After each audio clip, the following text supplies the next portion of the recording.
Dean's getting quicker, mammy.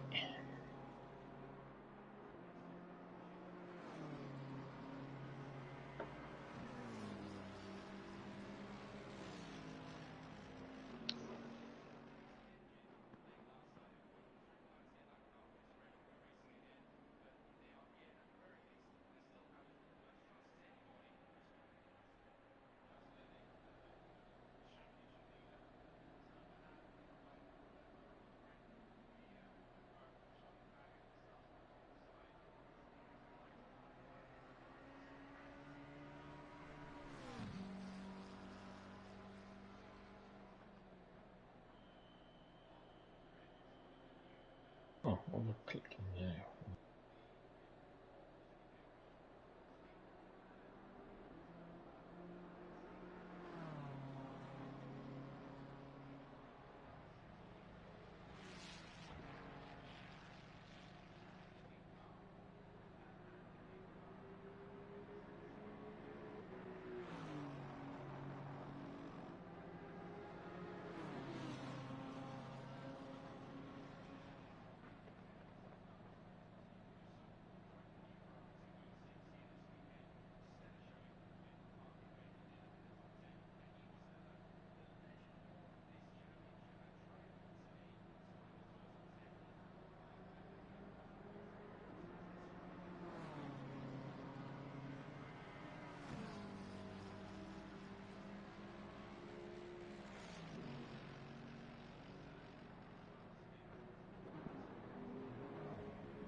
Hello, can you hear me? Can indeed. Loud and clear, sweet, thank you. Yeah, I know he's gone to get thingy, hasn't he? Just sharing the stream right now.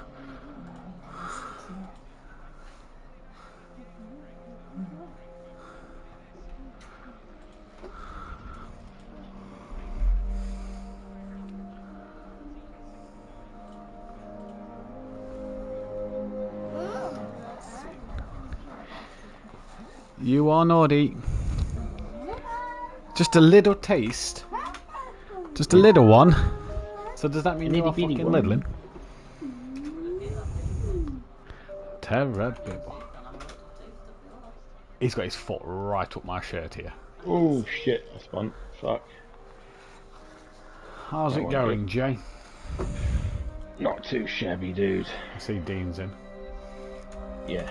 Not joined the party though, has he? I think he joined after race 1 last time, didn't he? Alright, fair enough. Axel! Right, babe, do you want to turn off? I'm going live in 2 minutes. That's pretty much the end of that. Press the TV button where it says TV on the Virgin remote. I'll pause it. Axel! I'll join the comms box a little later today. Fuck it. Give me duh! 1, 2, 3, 4, 5, 8, 7, 8, 9, 10. Tony Bates.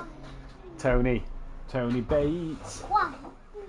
Look at Dean, he's the slowest on circuit. Wonder why. Maybe if there's a practice, you know. Come on then, small boy. Go up. And put you some telly on. Jay, what was come to light is I forgot to add John Andrews to the fucking tables. Oh shit. So I'm looking for John Andrews for grid order. I'm thinking, where the fuck is he? Not been added to fucking tables, has he? Yeah. Thought I'd know though. Yeah. Just got to do his stats, but I'll do that in a minute. Just taking a bit of wing off. There we go. Love you, baby. What wing are you running? I was on 8, 107. What traction you running? 4. Oh, thank you, baby. Right, lower that. I'm running 1, mate. 1 complete now. ABS I think I've got on 2 as well. Brake bias I've got set to like 51.5. I brought mine down to 58. I thought that was fucking... Oh, fair enough, dude. I might try that. Bloody hell.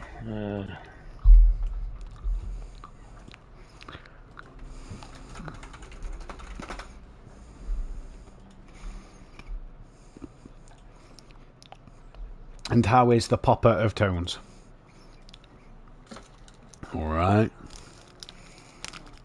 Stream's already started, mush. Well, you got on 51. I'll do a lap on 52. 51.5 of what I've got mine on.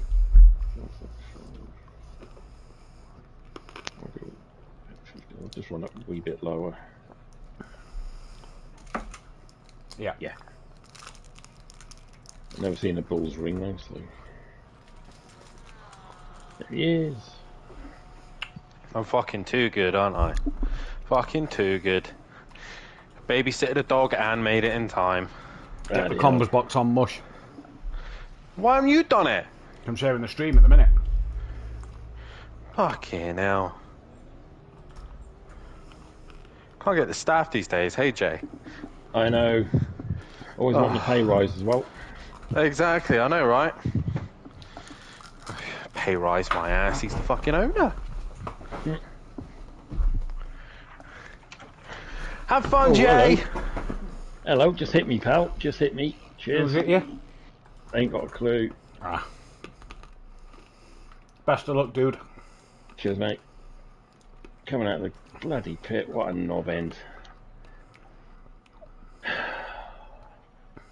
You doing that far over? Come on, Dan, start the fucking party.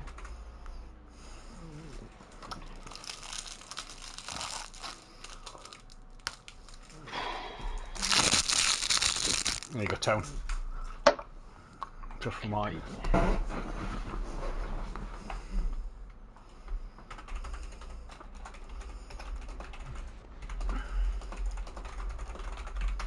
Is he starting this party or what?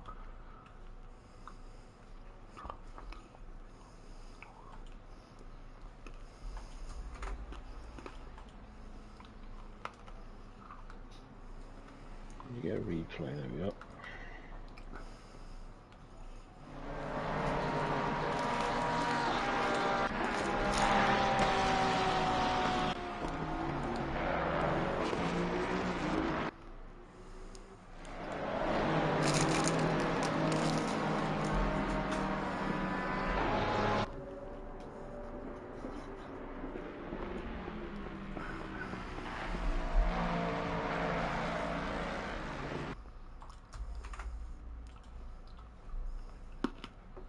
The fuck are you doing?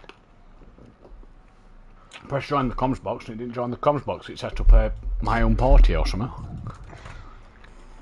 I set up the comms box. I didn't get a notification. Fuck knows what's happening.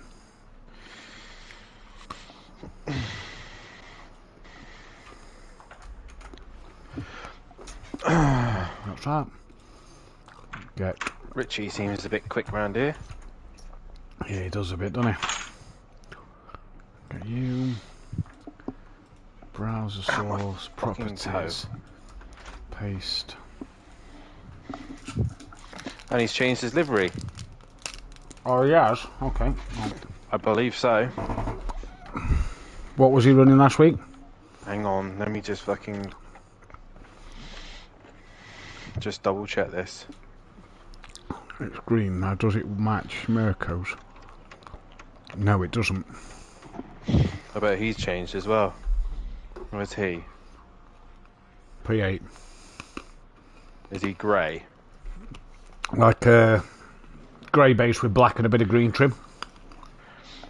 Both of them, I think, have changed. hang on.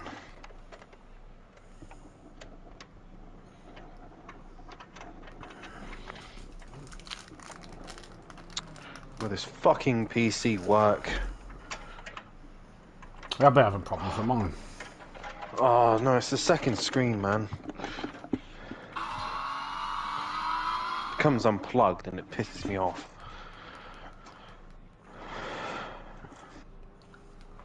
Ah, and they've both gone to the top now. Right. 5. Hang on. Okay, no worries. I meant, hang on, 4. I'll find out what livery. Go on, you can start. Okay. 5, 4. Good evening, ladies and gentlemen, and welcome to SimPlay Motorsport here for week 2 of the championship. It is Red Bull Ring here for today's races, and we are back in Austria. It's nice to be back in Austria. It's been a while. I was looking on the past streams to get the most successful drivers for this circuit. Haven't run this track since season 5 of Project Cars 2. So a while ago, and a lot happened that day.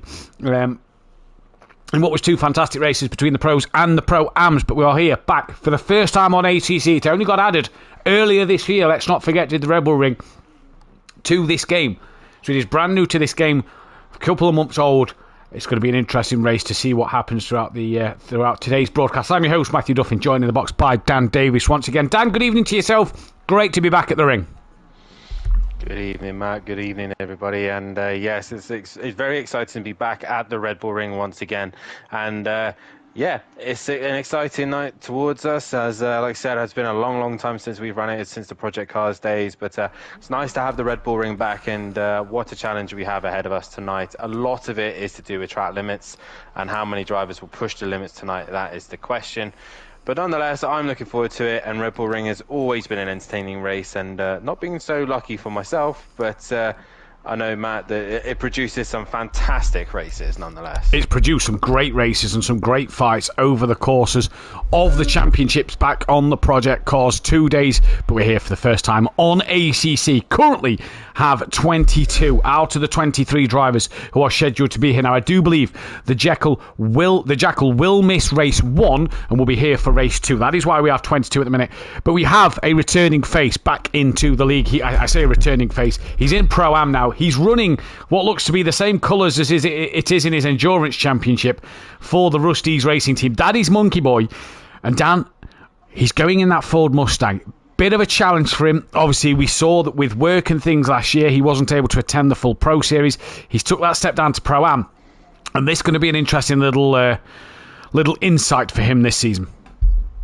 Yeah, it is indeed. It's going to be something interesting for him, and especially for for this season. Testing the Ford Mustang, it's not an easy car to learn at first, but he's not in the championship fight. He's not really going to be really putting too much threat on the overall standings, but it's a good challenge for him, and nonetheless it'll be exciting to see what he can do in the Mustang. I mean, why not give it a go? Brand new car and just have a play. Exactly, brand new car and just have a play. So it's going to be interesting to see what he can do. But we have got many a returning face tonight, and obviously, Dan, the big one, I suppose, really is it is the first week of reverse grids. Also, the first week of the drop scores.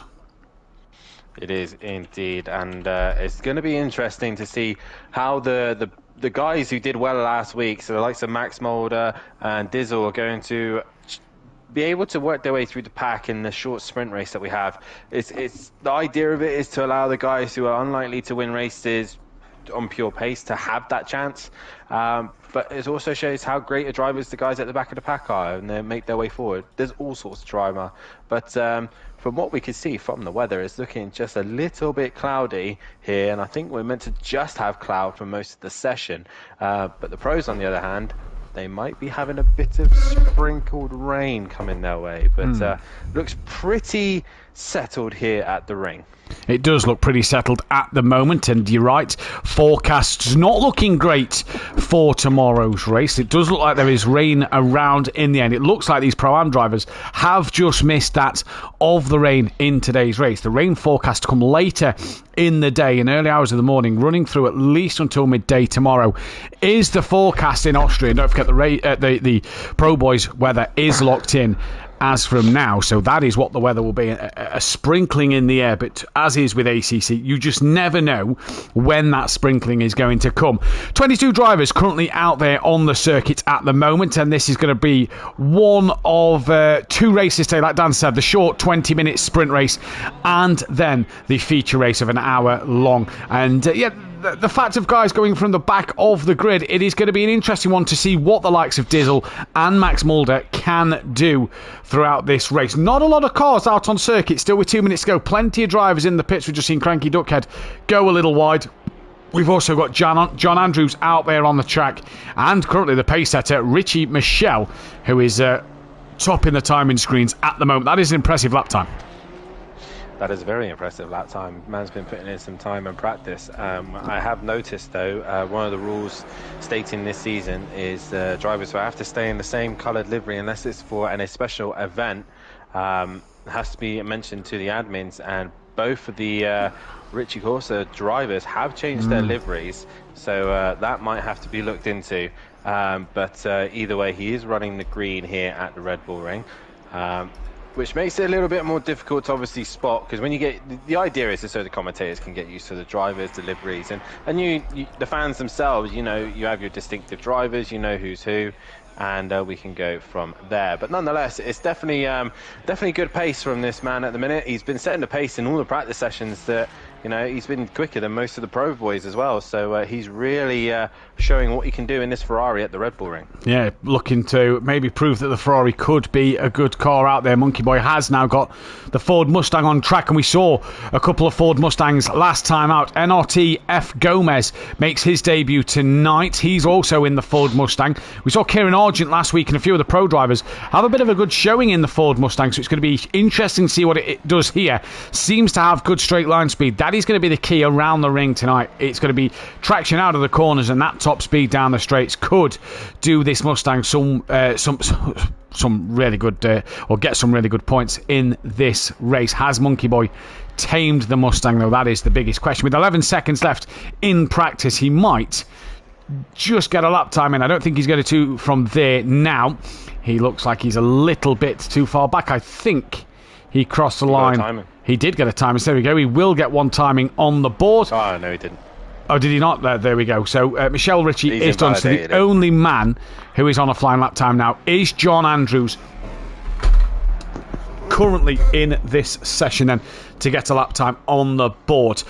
Speaking of then going through the old streams this morning and finding out who's the most successful driver, there is four drivers who are the most successful around here. Disco with Disco Face has 2 pole positions and 1 win. Andy has 2 pole positions and 1 win. Gary Leach has 2 pole positions and 1 win. Big Boy Brazier has 1 pole position and 2 wins. Ben Parkey also, so that's 5 drivers, 2 pole positions, 1 win. Other honourable drivers who have got a pole or a win at this circuit: Deeks and Argent with a pole, Mazda a pole and a win. Maze Game has taken 2 wins. Joseph Bates, aka Fury, he's had a win to his name. Ukpar with 1 pole position, and myself with 1 win. Mr. Grand Slam and Silverstone winner from the weekend, your name's not on that list.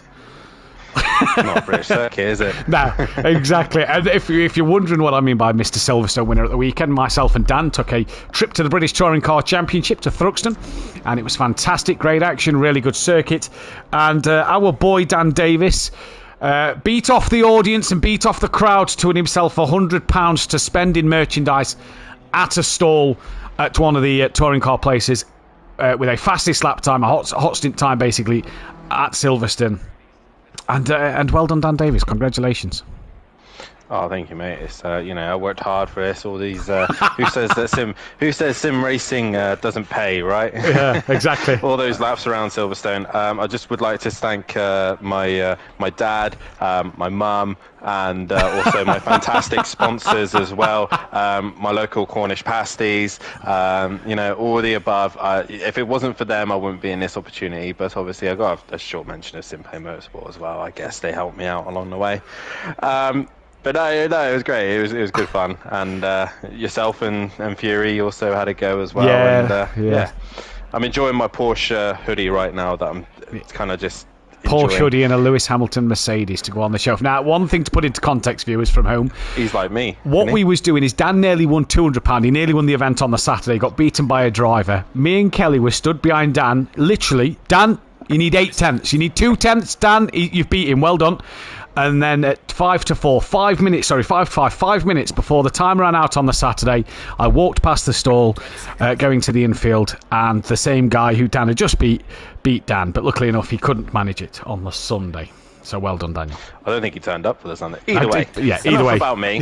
Enough about me. It's all about the Pro-Am boys.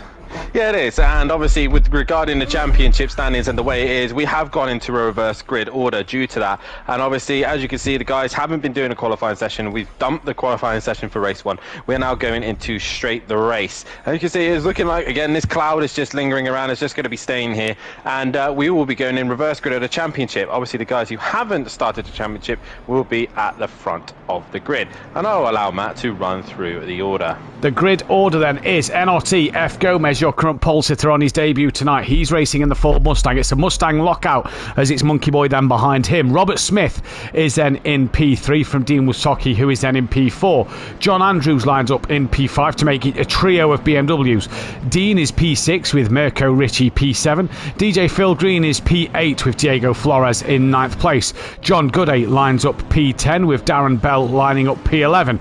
Sam is in P12 with the Cranky Duckhead P13. Richie Michelle down in 14th place, but setting the timing screens alight. Can he come through the pack? Brian Craig 15th with Paul Williams running 16th. Fat Bloke in 17th from Justin Winter. S2M Borough Becks down in 19th place from Max Mulder, race winner last time out, and then Dizzle. And well, we have to apologise to Micro J's, but it has put him into 22nd place. Unsure why. So we do apologise to Micro J's for that one. It has put him to the back of the pack. I am just double checking the files to make sure that Micro J should have been lining up in that P11 spot. And P13 spot. He is down as P13, so that is a little glitch that has happened there, which has dropped him to the back of the pack. So we do apologise to Micro J's for that one. I don't think Jay is going to be overly bothered at the fact he's starting from the back of the pack. He may miss a bit of the corners instead of being mid-pack. The championship order, though, is like this, and this is why it is the reverse grid. It is Dizzle who leads the way from Max Mulder. S2M Burrobex is P3, 11 points behind. Just to say that Dizzle and Max Mulder are tied on points. That is how close they are. Then it is Justin Winter. Tim Ventink is P5 from Fat Bloke with P. Williams in 7th place. B. Craig from Richie Michelle. Cranky Duckhead. Micro J. Sam. D. Bell, M. Tucker, John Gooday, Kieran Argent, D. Flores, DJ Phil, Mirko Ricci, Dean, John Andrews, R. Smith, Graham, P. Raiden, the Jackal Nukewaste, Oliver Andrew Taylor, and Naval RTF Gomez. And Dan, they're coming up to the penultimate corner. The constructors looks like this. BSP Racing leads from stage 2 with Greasy Bandit in 3rd. Team FBR 4th. Team Merlot 5th. Richie Corsa 6th place for FSO Junior Racing Team in 7th. Water Racing Independent 8th. Greasy Bandit Racing Juniors in 9th. They are also an independent team. We, though, Dan, are about to go racing for the first time here at the Red Bull Ring. A cloudy day here in the Styrian Mountains. But who will come out on top in this first race? It is going to be an absolute belter. Hang on to your hats. It is going to be fantastic. It is the Mustangs who will lead us off in this fantastic race. And it is Monkey Boy who's managed to just get slightly in front as we are for the first race Green and go here at the Red Bull Ring in Austria, and it is a great start from Monkey Boy as the two Mustangs really prancing down the start straight. Dean Wysocki's going to look up the inside of a BMW into turn 1. Can't get it done. That is Mirko Ricci, who's gone very, very wide. And I believe now it is Gomez who comes out on top over Monkey Boy, who is battling now with Robert Smith. He tumbles down into third place as Robert Smith moves up into 4th. Dean Wysocki's managed to come ahead out there in 5th place at the moment as the timing screens will all update themselves. A few battles going on in the background, and I believe that is Max Mulder who is having a little fight with that Justin Winter, who was side by side. He didn't get past the Porsche, but Dan looks to be at the moment relatively cleanly through turn 1. DJ Phil though did not. Oh no, he's not. He's had a big problem. He went down the inside of turn 1 and just got collected by the pack coming around the outside. He basically was trying to stay out of the way, but got caught up in all sorts of trouble and is now dropped to the back with major damage to the front. But yeah, it's all been a bit chaotic in the mid pack, but everyone managed to negotiate it. Oh, Monkey Boy's around! Apologies, Dan. Monkey Boy is around, and his stationary Dean Wysocki is now off into the gravel coming through the middle sector. So I'm not sure what has happened, but there are cars everywhere at the moment, and that is now Mirko Ricci, who's moved himself up into P3, and John Andrews still ahead of Dean. Richie Michelle up into 6th place. Little bit of damage on the front of his car, but he's got away well. He has indeed, but it's all about the Mustang and the BMWs leading the way. Front engine cars pulling away. They've got a big gap of 3.8 seconds down to M. Rochelle, but they cross the line now and it's 4.3. They're extending the gap while the gap is too busy fighting. And Max Mulder has had a stormer. He's up to P8 already and he's looking to go and attack for P7. He's down the inside of Dean, pushes him wide, but here comes Darren Bell up the inside as well, and he manages to get the pair of them as they're all going 3 wide down the main straight.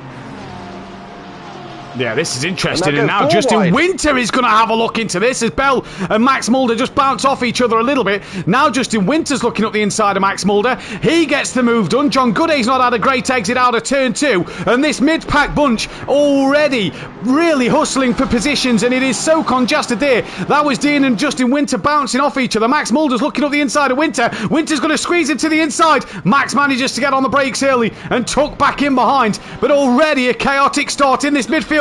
And now there's a flash of the lights from Bell there as Mulder gets through, as does Winter on Bell and Dean.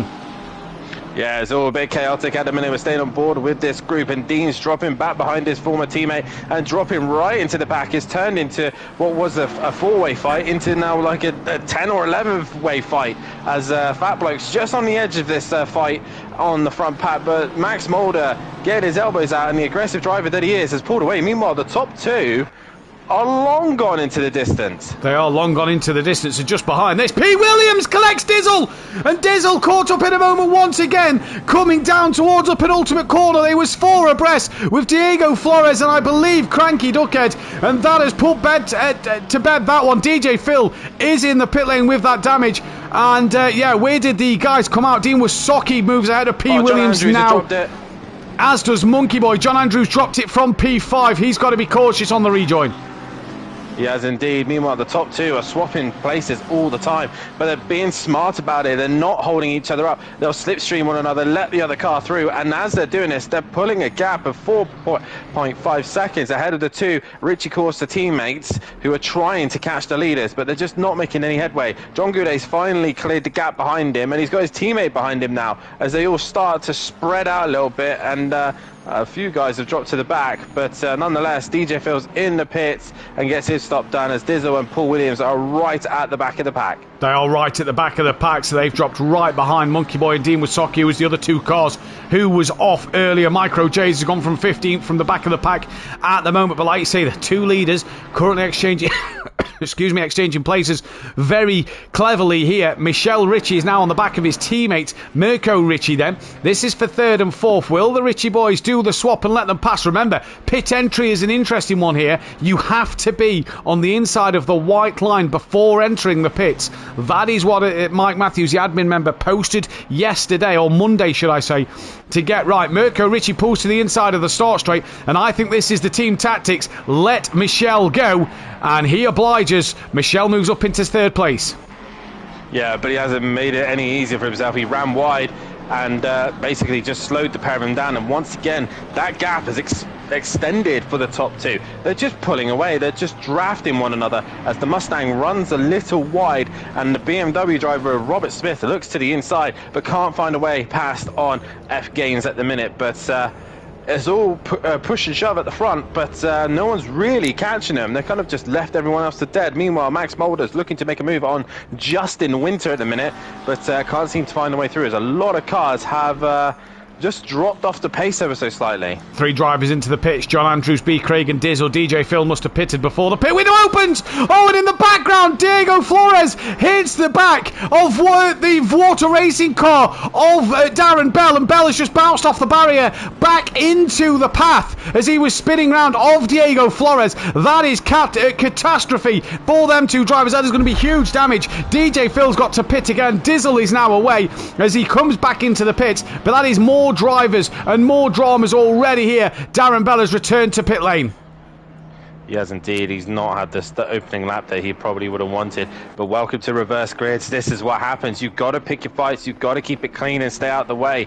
But he's just been in trouble in all sorts of places. Probably not his fault, but it's just, you know, it's the reverse grids. You really got to pick your fights. Maybe pit early, get out of the traffic. Whatever strategy is available, use it, as Goudet has now come into the pits.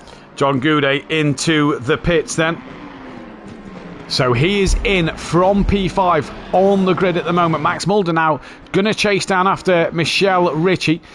Fat Bloke is trying to hunt down him. Fat Bloke having a great drive in his BMW. Cranky Duckhead on the back of Dean with Mercedes. Sam. Sorry, in his Mercedes, apologies. Sam trying to hunt down on the back of Cranky Duckhead, who's trying to hunt down after Dean as well. Paul Williams on the back of Diego Flores. P. Williams and Flores will both have damage on their cars. Micro J's and Monkey Boy also pit this lap. And DJ Phil can now get back out on the circuit. This is Brian Craig trying to come up past John Andrews. This is out of turn 3, heading towards turn 4. And Brian Craig had that disconnection last week, if you remember, which demoted. I think he was running P3 at the time, so down in 20th at the moment. Not the start to this race he would have wanted. But they are going past Darren Bell as he returned to the garage. All the drivers now starting to go past him. Yeah, indeed they are, and he's just going to probably have to throw away this sprint race, and he will have to try and complete the race if he possibly can. But if he doesn't, he will be looked at not completing to 75% race distance, so he will have to get back out there. But the top 2 have been fantastic. I've been keeping an eye on their race, and they've been very clean with one another and just slowly pulling away. Now Richie is starting to put the time in. He's gone fastest now with the purple lap. But it's one thing catching, it's another to overtake, as the famous Murray Walker once said. He did indeed. Max Mulder and Sam come into the pit lane, as does Borough Bex, as does Dean Wysocki. Diego Flores and P. Williams will stay out there on track. That is a spinner at the final corner. That is the 333 of Brian Craig, who has dropped the car then at the final turn. He gets it back going, but like you say, one thing to catch, another to pass. So a couple more drivers into the pits this lap. And Richie Michelle will now have 4.6 seconds to close down each sector. Dean has been passed by the Cranky Duckhead, so the Honda moving up into P6 at the moment. Drivers looking for undercuts or overcuts in this race to see what they can do. It's going to be an interesting one. Max Mulder is now away. Who was the next car in? I believe it was Sam in after him. So Sam, Borough Bex and Dean Wysocki all with a 25-second stop to make. Let's not forget, you have to complete that 25-second pit stop. The leaders, though, still within 0.2 of a second. They put a lap on Monkey Boy, and this is Robert Smith coming into the pits. You saw him there, took into the inside of the corner before that white line started. That is vital for this week's racing. Otherwise, it will be a pit entry cut. And the stewards will look into that one as Robert Smith pits from second place. Fat Bloke's now coming into the pits as well, so Fat Bloke choosing to pit. Max Mulder and Sam have managed to jump most of the pack, and here comes John Goudet attacking his fellow Aston Martin driver of Sam. Sam goes very deep into the hairpin, runs it wide, Nico Rosberg style, but keeps his front wing, and he'll get himself back on track. But John Goudet and Dizzle clearing him now, and it's Max Mulder who's the leading pitter. This is going to be interesting to see where Robert Smith comes in on this, because Max has had some time to himself and came into the pits early to get his pit stop done. Can he use that pace now to try and bring that gap down to the leaders? Because Max Mulder is the threat now. And the lead car of Gomez is on the back, or gaining on the back of that of S2M Borough Bex, who's down in 14th place. 3 cars in the pits. Robert Smith is now away. Fat Bloke, then Dean are in the pit lane. Darren Bell is back out on the track. He's going to have to come back round and pit, though, because he returned to the garages, let's not forget. But for Gomez, he's catching a lot of traffic. Will he now react to these guys' pit stop that happened earlier in this race? Just looking down the path, though, John Gooday in the thick of a fight with Dizzle and Sam trying to stick with them. Apart from that, nobody really close to each other on a flyer. Just seeing Gomez come through the background. Pit lane. So Fat Bloke exits the pit lane now, and Gomez stays out on the track. Fat Bloke exits, and Max Mulder has jumped him, but Max has got nowhere near Robert Smith with that early pit stop. The problem that NRTF Games has now is the fact that he's trying to clear traffic. Richie has realised this and has come into the pits as Darren Bell comes in to serve his pit stop. And I'm fair play to Darren Bell. I'm going to give him some respect, even though he's had a pretty dismal start to this race. He's got back out there, he's gone in and he's done his pit stop, and he's going back out again. So it takes a lot of respect to get that. And as Richie Mitchell comes into pits, he jumps his spot and just has to reverse back ever so slightly. That's going to cost him time. But Robert Smith leading pitter, and it's now down to NRT to decide when he wants to pit. It's going to be an interesting one.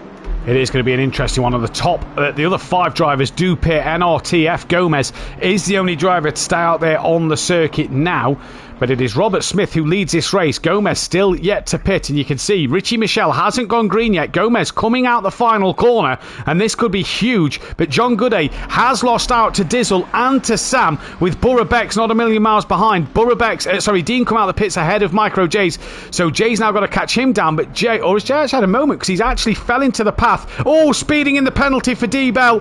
And a stop-go penalty for car 93. So Richie Mitchell may have the pace, but has now got a stop-go penalty. That is going to ruin his time here. Oh, I know that pain. I know that pain, Suzuka, all that time ago. It's just absolutely horrendous. You've got the race pace, you can catch cars, and you just push a little bit too hard in the pit lane. And now he's under some immense pressure from Max Mulder, who's looking down the inside. And Max now knows that he's got a penalty. He doesn't need to push as hard. He wants to try and score as many points to Dizzle as he possibly can. Well, Dizzle currently sat in 7th place at the minute, but he'll go up to 6th once Richie has lost his penalty. Now Gomez is in the pit lane, and Robert Smith comes into turn 4 for the first for the 8th time. Max has run a little wide. We'll keep our eyes on that of Robert Smith. Max a little wide, then he doesn't have to fight Michelle too hard. John Gooday was close to the back of Sam. He's now actually got past Sam and is back up into P8. Dean Wasocki was close to that at the back of Micro J's. They've also got Paul Williams with them in this fight, and the Cranky Duckhead just in front to a good little quartet of cars for 13th, 14th, and 15th and 16th place, with Monkey Boy not a million miles away. And this is P. Williams, who looks like he's putting Dean Wasocki under a bit of pressure. Robert Williams Smith with a bit of damage. Sorry, Dan. Robert Smith heading up to turn 1 and will take the race lead as Michelle's off! Michelle's off at the final corner!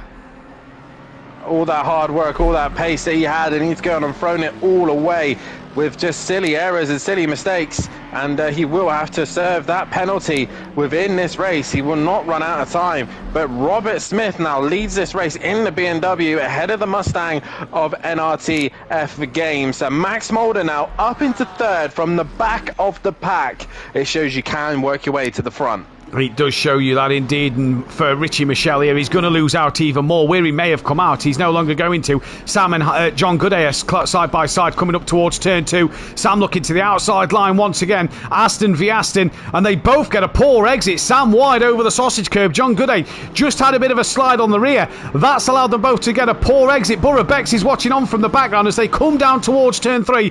Sam tucks back in behind, down towards P. Williams. He's all over the rear end of Dean Wasocki. Did he just tap him into turn 2? Not sure. But for Dean Wasocki, he's managed to stay ahead of P. Williams for the time being. They've got Monkey Boy catching them. And like you say, Richie Michelle has threw away a potential podium in this race.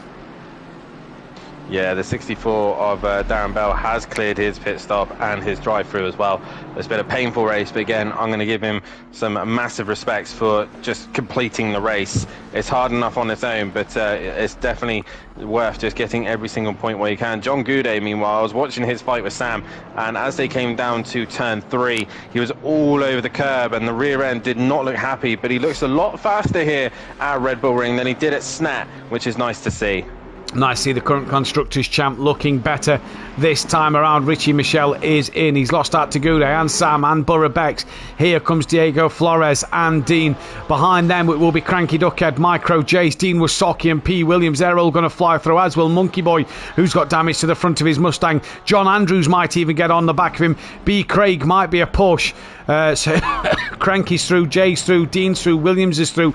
There goes Monkey Boy. Justin Winters in to do his stop. He's had a nightmare of a race. Here comes John Andrews. B. Craig might possibly get ahead of Richie Michel, so he could be down in 19th place when he exits the pit stand. That has gone horribly wrong for him, as now Fat Bloke looking to get within a second of Mirko Richie, who's flying the flag for Richie Corsa, the Team FBR Mercedes-Benz, going great guns at the moment. Yeah, it's a power circuit, isn't it? Long straight, so the Mercedes is at home here, and I'm not surprised that the BMW and the Mustang are looking good here as well. The McLaren was always going to be strong in the mid part of the track, but ever since then, all the power straights are going to the hands of the Mercedes and the Mustang. But right now, I'm on board with S2M Borobex, who's hustling the back of his fellow FBR racer Sam, and they're going at it for these final top 10 positions. But it's some great racing here at Red Bull Ring. There's been questionable moves and a bit of contact here and there, but nonetheless, it's been pretty much decent racing since. It has as well. Dean's on the back of Diego Flores, half your Constructors champion from last season, racing as an independent this time around. He's on the back of Diego Flores at the moment. You've still got Paul Williams trying to get past Dean Wasocki as well. That's been a couple of laps. Looks like Paul Williams' lights are just flickering ever so slightly. Dean had a moment out the penultimate corner, managed to get it back together for that final corner. Just wondering if P. Williams got damage here. Just as we flicked on board, his lights definitely flickering under the braking zones in his Lamborghini, so I don't know what he's hit, but there is a definite flicker on them lights. Dean gaining on Player Man, as we said, and Borough Bex gaining on that of Sam. Fat Bloke as well now has that gap. In fact, he doesn't have the gap to 7/10. He is right on the boot lid of Mirko Richie. This will put him up into P4, and the Team FBR guys going strong in what is 5th and 8th currently. But one looking to gain a place, the other might lose one. Yeah, all the teams need to be gaining some points here, as half of the BSP racing aren't here. So they will need to try and score as many points as possible. I've just received a message from Clouden on Discord that Justin Winter got disconnected from the session. That is why he was the last one to pit, and that is why he's now 5 laps down. So that explains that one then. That does indeed. Meanwhile, the back end of Richie in P4 is shaking all over the place, and Fat Bloke is possibly looking for an opportunity to pounce. They're both in the centre of the road. Fat Bloke trying to gain as much straight line as he possibly can. All over the curb is the McLaren, but Fat Bloke is the one who runs wide. But he gets a decent exit actually, and if he gets a decent toe towards the second corner, or effectively the third corner, they class as bend as a turn 2, but it's not really a corner. He could go into the hairpin with a good opportunity, but he didn't get that drive, so he's going to have to wait a little bit longer. Borough Bex now on the back of Sam. He's pulled to the outside. Sam's going to defend the inside line coming into turn 2. Breaks a little earlier than Borough Bex, but he's gone deep, and Borough Bex gets the undercut, and the switchback, he plays an absolute peach, and Borough Bex moves up into P8. That is a great move from S2M Borough Bex here down towards Dean. He's on the back of Diego Flores, and Paul Williams has got past Dean Wasocki. Dean Wasocki has now been passed by Monkey Boy. So whatever has happened to Dean, he's been passed by his Season 1 teammate on Project Cars 2, and Monkey Boy has got some significant damage to the front of that Ford Mustang. Yeah, it's a little bit beaten. Lightning McQueen wouldn't be too happy that his car looked like that. But leader is on the final lap. That is Robert Smith, and ever since the pit stop, he has had this race under control. 6.2 ahead of NRTF Games, and Max Mulder sitting in a solid P3, while we got this amazing fight between Fat Bloke and Richie. Now, that's purely undercut for Robert Smith. Get out the traffic. Get the clean laps in and go, because we saw Gomez just get stuck in the traffic, and that's what's cost him this race win. Richie's got a little wide. Fat bloke not able to capitalise. Would you agree, Dan, that's where Gomez has lost this race, in lapping them cars and them getting in his way? Yeah, definitely so. I mean, Robert knew exactly what he needed to do. He needed to come into the pits before they got into the lap traffic. And once he got into that clean air, no one in his way, he was able to then just do purely what he needed to do, which was pumping some decent lap times while he was too busy. The Mustang driver was too busy trying to work his way through the lapped runners. Well, Fat Bloke is still, he's going to go for it. He's trying to send it on Richie, but doesn't get quite far enough alongside. And Fat Bloke will have to think of something else as he comes towards the end of this race. But Robert Smith coming into the final sector now. He is coming into the final sector now, and Robert Smith has done very, very well in this race. He rounds the penultimate corner. He didn't have the best of races, had to miss out on race 2 last week due to an emergency, but he's going to come to the line and he's going to become a new race winner here at SimPlay Motorsport. It is Robert Smith who takes the first win. Gomez, though, on his debut, good second place, and he's going to get the Ford Mustang's first ever podium. Max Mulder, what a championship he's having at the moment. He's going to take home a P3. It has been great driving from him so far this season. Then we turn our attention to Mirko Ricci, who he looks like he's going to beat Fat Bloke to the line for P4, who got there just in the end. Dizzle wasn't a million miles away, you know, so he's had a good race. P5 will go the way of Fat Bloke, and then it will be Dizzle in P6. I think there may have been contact with Fat Bloke and Richie. I'm just going back to the replay now to have a look-see, but there was a reason why they were both very wide. I will find out as soon as I can. Thank you very much. As drivers now all coming towards the line, here comes Micro Jays to cross the line in P13. P Williams is going to come across the line in P14. Monkey Boy is going to come across the line in P15. Dean Wysocki is back in the pit lane. I'm not quite sure why. I don't think he's finished this race yet. John Andrews will get 16th place. B. Craig will get 17th place. Richie Michelle now given a place due to Dean Wysocki back in the pits. He gets 18th. Dean Wysocki in the pits 19th. DJ Phil 20th. And Darren Bell will get 21st in this one. Yeah, that's what you get. You get your points after that. Yes, it's been a horrible race, but now, especially with this setup, the way things are, you can just adjust and change things, find where the pressures were lurking, find out where the car's going wrong after you've got back out on track and ready for the hour-long race. I found out what happened between Fat Bloke and Richie. As they went into the final sector, Richie kind of got a little bit squirmy on the end of the second to last corner, and Fat Bloke just hit the brakes and checked up. No contact made. Great avoiding action, and they both ran wide in the final corner, and that's how Dizzle got so close behind them in the end. But fantastic control by Fat Bloke not to go into the back of him. Fantastic control indeed. We've got the qualifying coming up in a few moments' time, followed by the second race of the afternoon, so make sure you don't go anywhere.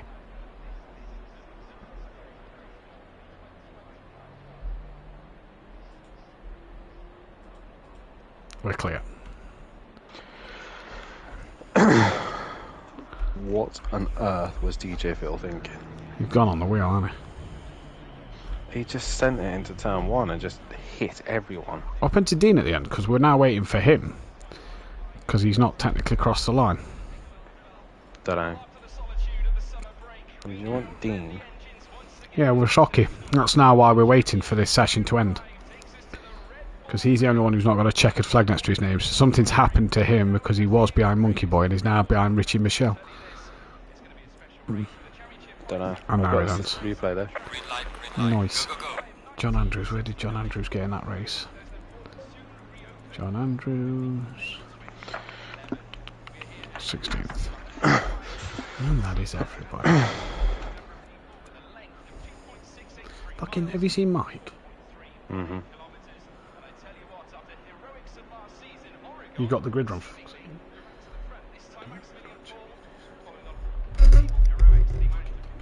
Right, I'm going to run to the toilet.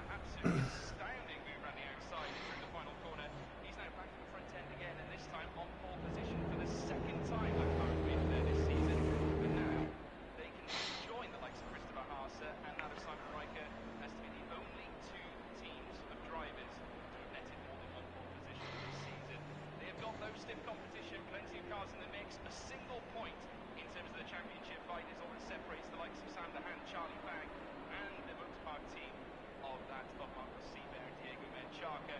And again, we're going to open up a new chapter. Of course, the second half of the season now in full swing. We're reaching the closing stages. A small matter of 3 rounds to go, 6 races to go before we crown a champion. And I'm looking forward to it. My name is, of course, George Morgan, your commentator. Alongside me, as always, the one, the only, it's Chris Stevens. Chris, how are you, sir? Did you enjoy your break? I absolutely did. I've been waiting to come back to the TT Sport paddock for so long since we left the Castellet, which feels like way too long ago. And yeah, excited to be back. And wow, what a qualifying we had this morning. An unbelievable performance from Team Oregon. Radio check there by the sounds of it. But yeah, when was the last time we saw the likes of these two very flamboyantly livery Lamborghinis from the Pirate Team Oregon on the front row of the grid together? Max Billy Ford in the absolute form of his life right now, having won 2 of the last 3 races alongside Pierre Chauvet. But in the summer break, also going on to the DTM race winner as well, and making more appearances in the GT1 Challenge Europe as well. And for Dan Arrow, a big improvement in performance as well. He's been closest he's been to the system car this season. And I was talking to Dan earlier. So what's changed on the car? Actually, earlier in the season. So despite that, the pace of the Lamborghini is still very much there. But we'll see how that holds up. Yeah, we certainly will. Obviously, folks, as we have said time and time again, GT Open delivers fantastic championship fights, and again on the cusp of another great year this side. As I said, as well, but we don't have to look too far down to find other contenders. Of course, Mustafa Haas and Simon Rico have had some really unfortunate luck through the season with one issue or another. Of course, the gearbox failure was one that was paramount heading through Hungary, but they are still being consistent. I have to tell you, well, stepping up this time, they've got a little trickier task that lies in front of them. They've got 5 seconds to serve as a handicap when, of course, the pit stops and the driver change window opens. But nonetheless, expect them to be back very soon. They did have an issue, though, after going fast to step into.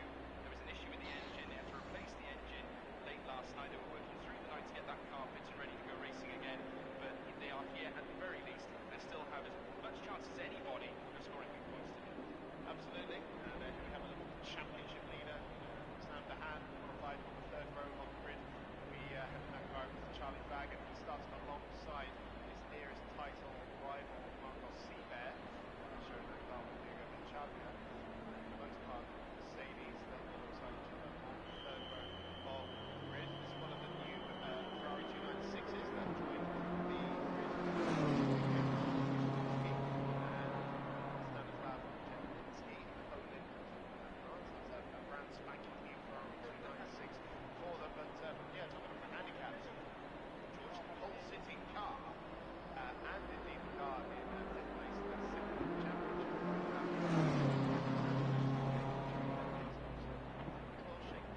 It could well do. We've also got to give a special shout out to our own contenders as well, Mr. Koskowski. We just saw driving the new Ferrari 296 here this weekend. Stellar showing from him to park it where he did up in the top 10. And he wasn't alone. The legend of this championship, Andrea Montemini, scoring also a top 10 in qualifying. Remember, he of course was also a test driver for the Benetton team back in 94, the year that Michael Schumacher way back in that era of racing. And what a stellar performance it was. Certainly for Montemini, his performances in the International GT Open have been stellar. Of course, he's a multiple champion, multiple-time champion for a reason. As we now await the cars to get ready to head out on formation. Of course, plenty of them will be getting themselves settled in. Mikael Pitamba donning a brand new hairstyle this weekend. He's got the purple to match the helmet. Curtains match the drapes, as they say. Absolutely, and he was very happy with his performance in qualifying.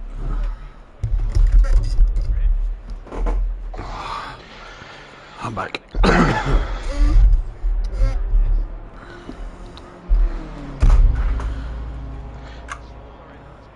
This is going to be a very interesting qualifying for the Le Mans. Why? Hyperpole, the cars that qualified fastest was Team BMW WRT were fastest. BMW fastest from Cadillac, from Ferrari, from Alpine, It's properly from mixed up. Cadillac, from Ferrari, from Porsche. That is your top 8 going into Super Pole tomorrow. No Toyotas. Yeah, that's interesting. GT3, Mustang fastest. Oh, From McLaren, from Corvette, from Lamborghini, from Porsche, from Aston, from Ferrari, from Aston. No Iron Dames in the top 8.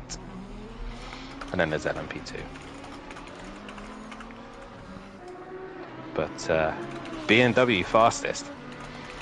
yeah, that's very interesting because they're nowhere at the minute. It's all about surviving though, isn't it? With Yeah, that's Le it. Mans.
Let's grab a quick drink.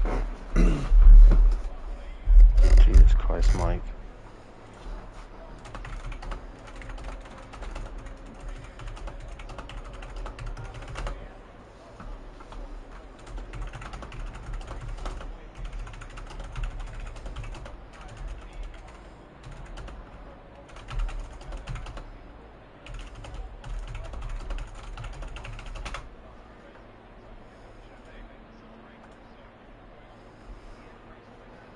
Who's commented what? So it's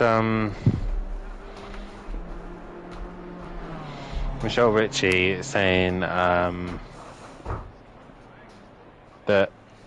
Darren didn't need to stop in the pits, and it's just like in the pit lane, but it's like you can drive through him, you daft twat. Yeah. Like, why are you making such a big deal about it?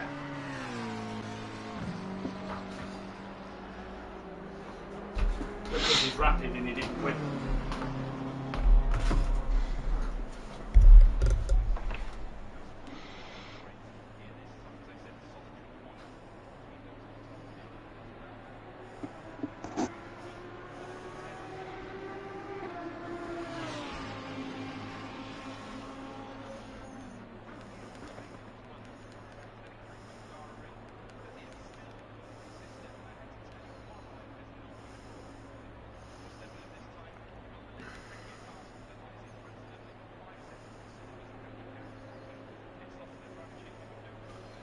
Right.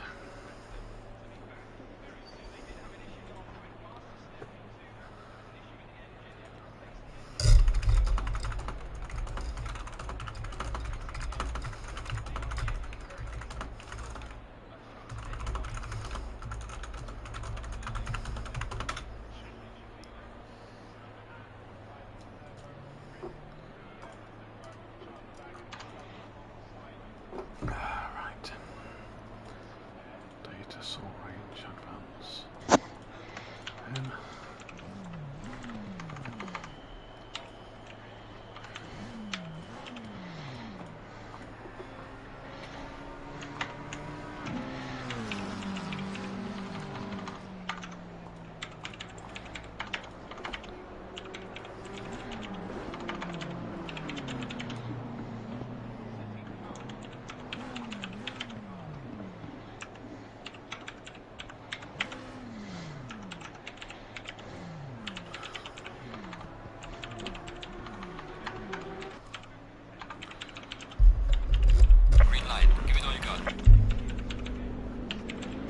5, 4.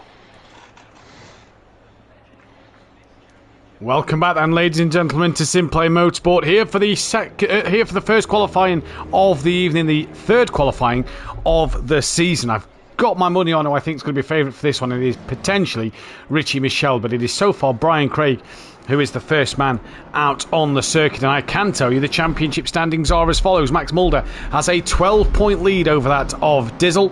S2M Burabeg excuse me, is currently sat in P3 with Fat Bloke in 4th. Justin Winter down in 5th place after not a great race 1. P. Williams is P6. Robert Smith, after that win, moves up into P7 with Mirko Ricci in 8th. Tim Ventink is P9 with John Gooday rounding out the top 10. Then it is Brian Craig, Cranky Duckhead, followed by Sam and Richie Michelle, who had all the pace but ruined his race 1. Micro Jace down to 15th with Diego Flores.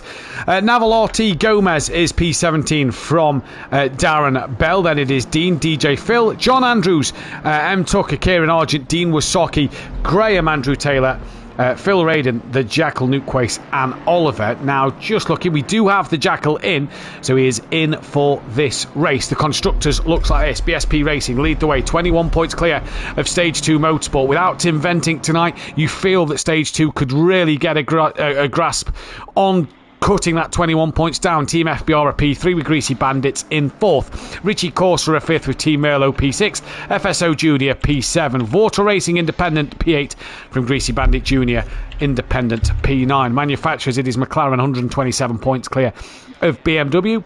Then it is Lamborghini 2 points ahead of Porsche from Aston Martin, 50 behind them. Ferrari are 8 behind Aston Martin from Ford, Honda and Mercedes. And this race, Dan, marks a very special one because DJ Phil will get his 350th race here tonight. What a landmark that is. I'm not sure who's the closest to him, but 300 races here at SimPlay Motorsport, the most appeared here. And yeah, it's going to be an interesting one for DJ Phil. He is running the wheel. I don't know if he's running it now, but now's the best time to get out and get into your session and get some lap times on the board. It is going to be Craig, who is going to be the pace setter. But yeah, it's going to be an interesting race nonetheless, and I'm looking forward to this qualifying session and to the hour race because it could be a spicy one. Could be a spicy one indeed. And John Andrews, Fat Bloke, yet to come out on the circuit, as has Monkey Boy. So all a bit quiet in terms of that so far. But B. Craig going to be the man who will set the first lap time in this qualifying. And the track will always improve with 15 minutes to go here. They will indeed. Track will improve. The more the cars go around and rubber down, they will improve. And just genuinely get better grip and better pace from these cars. But obviously the first laps tend to be where the tyres trying to get up to pressure, up to temperature. But some people tend to, I know one particular driver, a championship rival back in the Project Cars days, Andy, used to just pump those tyre pressures right up so that the first lap he'd done, they would be like bang on. But after that, they would be completely dead and useless, as Robert Smith sets the pace with a 1:29.4 as Richie Mitchell crosses the line and only goes into P2 with that first attempt. Yeah, and a lot of drivers, Dan, this is what we're going to see now, over that track limits, not setting lap times. The next driver to set a lap time will be that of B. Craig, who's just set the first one of the session. So that just goes to show you where we're at the moment. The track limits around here that we've not really spoken about, and this is something we might see in this next race, is that we may see these drivers get these drive-through penalties for taking them track limits. It's just going to be interesting as all the drivers restart their last laps. Fat Bloke is now emerging from the pit lane and isn't really going to be in anybody's way as car 44. That is Dean Wasocki, has had a moment coming out to turn 1, and that is him who's invalidated his next run. It has indeed. And who am I currently on board? I'm currently on board with Sam, who's not been able to put a lap time on the board. It is then going to be the 333 of, I believe that is Brian Craig. Yes, it is. He's into the penultimate corner now, and he's going to be the next one to set a lap time. Currently 4th at the minute, and it is very close as Max Mulder goes fastest overall, but it's only a tenth separating the top 4 at the minute as Brian Craig now comes in and crosses the line and goes top of the tables as Dizzle then goes faster again, and all the times are coming in thick and fast as Richie Michelle is now also in the final corner. Has he gone and found the time that he needed? He's been in the 28.4s. He crosses the line and no improvement. Well, he improves, but not by much.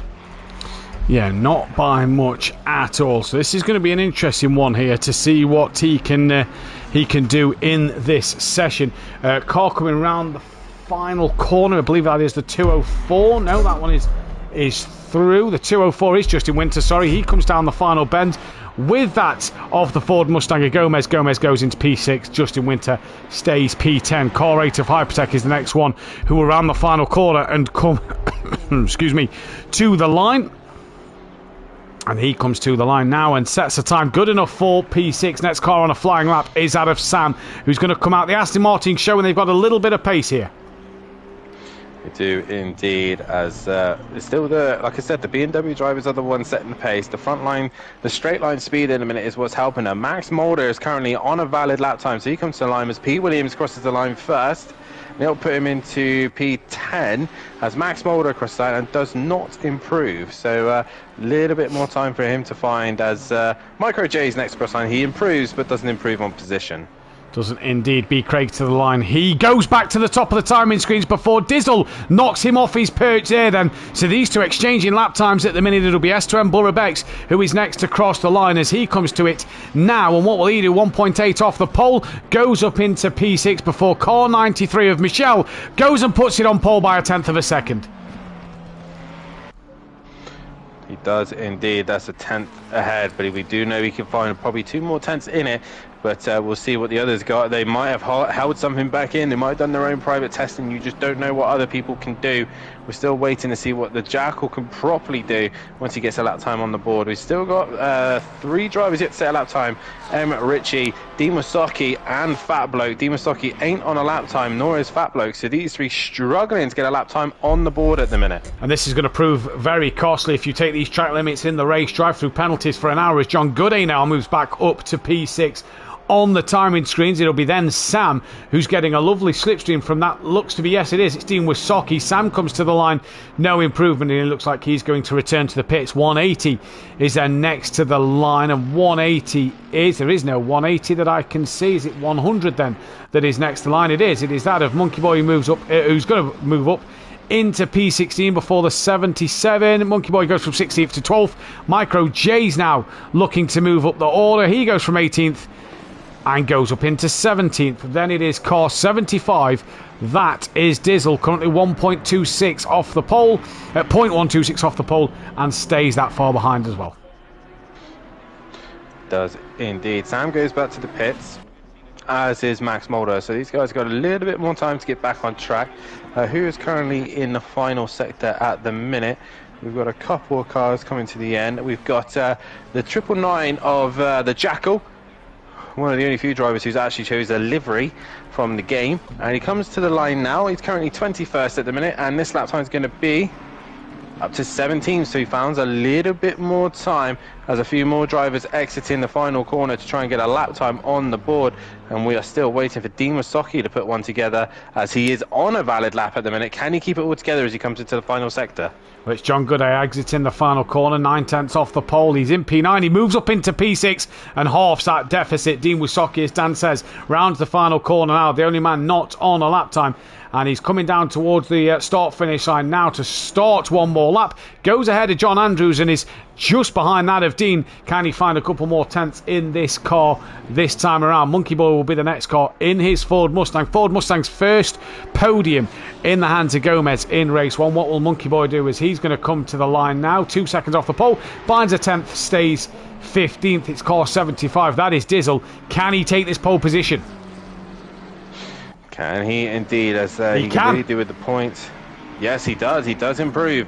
BMW looking good. Now, Richie Mitchell under some pressure now. Can he deliver the lap time that he needs as Dizzle goes back to the pit? It's probably one of his best laps as Max Mulder is still trying to find those 4 magical tenths to try and get towards the front. He can't allow his championship rival to get too far ahead. DJ Phil now next to the line before car 64. He's 21st. He stays in 21st. Darren Bell will be the next car before the 999. That of the Jackal once again. And Darren Bell stays P13. Here comes the Jackal. Does he move up? He does. Up to P16 for him. Not sure what car it is. I believe it's the 204. It is. It's the Mustang of Gomez and Justin Winter who stay where they are. Next car on a lap is that of Dean Wysocki, who needs just a couple of attempts to get himself ready. DJ Phil and Micro J's down the back of the order. And a big gap then for Dean Wysocki. He's not going to complain about traffic. It's all about getting his lap together. It is indeed. Dizzle is staying in the pits at the minute. He's making a few adjustments and changes. Max Mulder's gone very wide, but as we come to the final sector now, it is Dean Wysocki to the line, 3.5 off the pace, and he does not improve. Fat Bloke now towards the line, and I don't think he improved either. Dean does, though, in P. He goes up to P15, as all the lap times are starting to come now. As 33, that is Brian Craig, the next one on a valid lap, followed by the 117, which has just gone over track limits, which was Robert Smith. He's now losing out as Brian Craig does not improve, and we're starting to see the peak of these guys at this stage of this qualifying session. Only 4 minutes left to go. Who is going to come out on top of this one, as S2M Borobex is the next one on a valid lap. He is the next one on a valid lap, comes into the final corner now, and will it be a good one? Down in 9th place, just over a second off the leaders, then that of Dizzle. Richie Michelle not having the outright pace at the moment, and Borobex does not improve this time around. The 64 is then coming to the line. That is Darren Bell. He doesn't find an improvement. Sedan, these drivers not able to find an improvement late on in this session. It's very difficult to find that slight improvement here at the Red Bull Ring now, because when you do, you have to either push track limits or you got to try and take some wing off and gain some straight line speed. The heavy braking zones up and down hills is what can catch people out, and Dean Wysocki is the next one on a lap time. He is towing Fat Bloke behind him. Fat Bloke currently in 8th. If he can find a second, he'll be up there with Dizzle and Richie Michelle. But at the minute, Dean Wysocki into the final where he has a big snap. But that's going to help Fat Bloke get in the tow as they both come towards the line now. Dean Wysocki doesn't improve. Fat Bloke doesn't improve either. Nope, they don't improve, and the next car on a valid one is Robert Smith, who's way down the pack at the... Sorry, I say way down the pack, a bit further on the track. He's 5th place, but he's got a bit of a gap in front of him, so he's not going to worry about the traffic in front holding him up. Race 1 winner, brand new winner. We love a new winner, and this is going to be great to see. Robert Smith comes to the line. No improvement, stays where he is. Next car is car 68 of Borobex, who has he just bailed on the lap? He has. It'll now be Sam on the lap, not wanting to hold the FBR boys up. Did he give his fellow FBR driver a tow? That's the question. As Sam comes into the final corner, he's very sideways in Aston Martin, and Borobex comes into pits, probably practicing the pit lane just to be sure. Sam does improve, so that slight tow that he had does give him a bit of an advantage. Justin Winter, though, into the final corner now in the Porsche 992, probably the best sounding car on the grid, and probably the best looking as well. Towards the line now, no improvement. Fat Bloke will be the next man, and he's clear of Dean Wysocki in this one. So can he get towards improving his time? Needs 2 attempts to go ahead of Mirko Ricci in this one. He looks like he has bailed. He's gone to the pit lane. So then we'll turn our attention to the 93 of Richie Michelle. Just needs over a 10th, Dan, to put it on pole. Max Mulder obviously has that 12-point lead in the championship, but at the minute we'll be losing one of them points to Dizzle if it carries on this way. Remember, for Dizzle, he could be getting BMW closer to their 50th pole position as Richie Michelle does not improve the 117 now of Robert Smith. Max is up. Can he do it? Max is up on his best. I've just gone on to drive. He is up. He is finding time. Max Mulder into the final corner now. What's this going to be? Max Mulder it's pole position! It's pole position provisionally for Max Mulder. What a lap time that is. Diego Flores across the line. He does not improve. So Dizzle has got to go again. Car 96. He's now out there. And for Richie Michelle, Dan, he must have thought in practice that he had pole position locked in. He's now on the second row of the grid. Here comes Sam. Is this going to be an improvement? Will it move him into the top 10? No, it will not. Car 53 now of DJ Phil. I'm on board with the 31 of the Cranky Duckhead. He's currently on an out lap. This is his first lap out. So it is an out lap, so no lap time from him. I'm looking to the 93 now. Gone to drive so I can give you the updates on their personal best. 93, it is Richie Michelle, and he's currently down. He's not improving. He's losing time. Losing time, so when he thought he may have had it his own way in qualifying, it hasn't been for him. Maybe still a bit frustrated after the way the first race went. That is going to be the key issue here. Round the final corner comes Richie Michelle, down the start finish straight. Will there be any excuse me, be any Diesel's down as improvement? well. No, there won't be from Richie Michelle. 75 is Dizzle. Dan just said he's down. Is Dizzle bailing? Dizzle could have got one more Robert run in. Smith. He has bailed. The 117 of Robert Smith, though. What's he going to do as he comes towards the line? He's giving Max Mulder a bit of a slipstream. Max Mulder's done. He is out of it. What is Robert Smith going to do? He goes P4 ahead of B. Craig. That's such a shame. He was up by 6/10 going into the final corner, and he lost it all in that last corner. So such a shame for him. Monkey Boy currently on a lap time. He is not improving at the stage. It's close. He's within a tenth, but not an improvement at this stage. The last car that's on the lap, the 31, which is the Cranky Duckhead. He is on a lap time and he's improving. Here comes John Andrews, and is he going to improve on his lap time? It's Monkey Boy 17th. John Andrews needs 9 tenths to go ahead of Dean Wisocki. He improves but stays where he is. Monkey Boy stays P17, the 53. That is DJ Phil. He'll stay 21st. And then it is the Cranky Duckhead, who needs 2.9. Can he move himself inside that top 20? It's going to be Max Mulder, who will take his second pole position of the season. Cranky Duckhead stays P18. I think he got ahead of the Jekyll at the end. He did, yes, he did. He was in 19th and he managed to find that time to get ahead of the Jackal. But a very, very intense qualifying session. But it is Max Mulder who takes pole position 2 times in a row, I believe now. He did it at Snet and he's done it here at the Red Bull Ring when it was all looking like it was Richie Michelle, the one to beat. But yeah, some of these boys hadn't probably ran low fuel, and Dizzle and Max Mulder definitely surprised everyone. It's the same front row as we'd had last week. It is indeed, and it was the same front row we had in both races last week. Max Mulder took the race 2 pole position, so that is technically back-to-back pole positions for Max Mulder in this season. So he's having a great season so far, is Max. But that also, Dan, extends his championship lead to 13 points now. I know it's easy to talk about the championship at this stage, especially with them 2 extra weeks. There's still 21 races left to go, so 13 points is a very minute margin at this time. Oh, definitely so. We're not even talking about the championship at this stage, you know. Even though Dizzle and Max Mulder are having a fantastic start to the season, the final end, somebody else might bring the fight. You just don't know. We came into this weekend thinking it was going to be all Max Mulder and Dizzle, and then we see Richie Mitchell suddenly bring some pace to the leaders, and just missing out ever so slightly. John Goudet having a much better qualifying session. He is up in 6th place with his Aston Martin.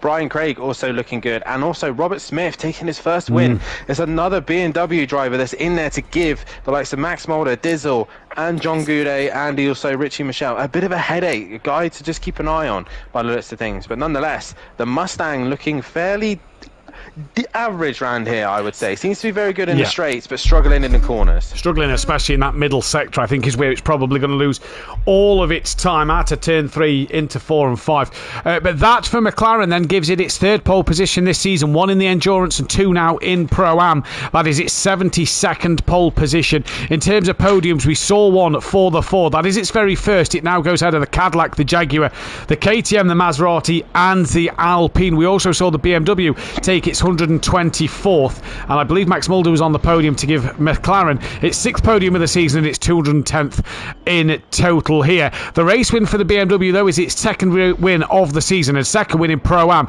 Not Dizzle, Robert Smith. That is 42 race wins to its name. And for Max Mulder, seeing his stats over Robert Smith are a bit more. He's been here for a while. He now goes tied with sorry, that's race wins I'm looking at. He now goes tied with Ukbar. There's a blast from the past on 17 pole positions. Now, as we go into the hour-long race here at the Red Bull Ring, these guys will get used to doing some long straights and very basic corners, but they're going to have to learn to get rid of all that, because the next round of the championship, we're heading back to Great Britain once again, as we'll be heading to Brands Hatch for the next round of the season. Very tight, twisty circuit, and I will expect the McLaren to be very, very strong there. Any car with very high downforce should be very good at Brands Hatch, but it is all about Red Bull Ring for this hour-long race.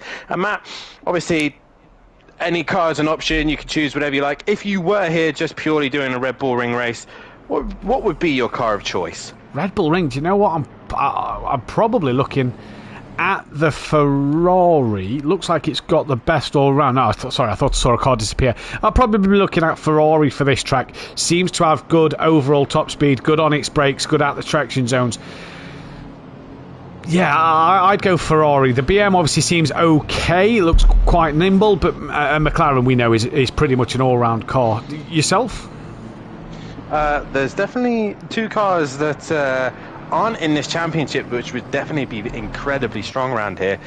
One would be the Nissan GTR. I would believe would be a solid car around here, as with the Lexus. The fastest car in a straight line, and there's a lot of straights here, so the Lexus would probably be a very good shout as well. But with the choices of cars that are on the grid, I would actually look at the Mustang and possibly even the Ferrari as well. BMW is a strong contender, and you can never count out the McLaren. But once again, it is Max Mulder and Diesel on the front row, as it was the last two races that we've had a qualifying session. Matt, who are you going for this race? I'm going for Robert Smith from 4th place.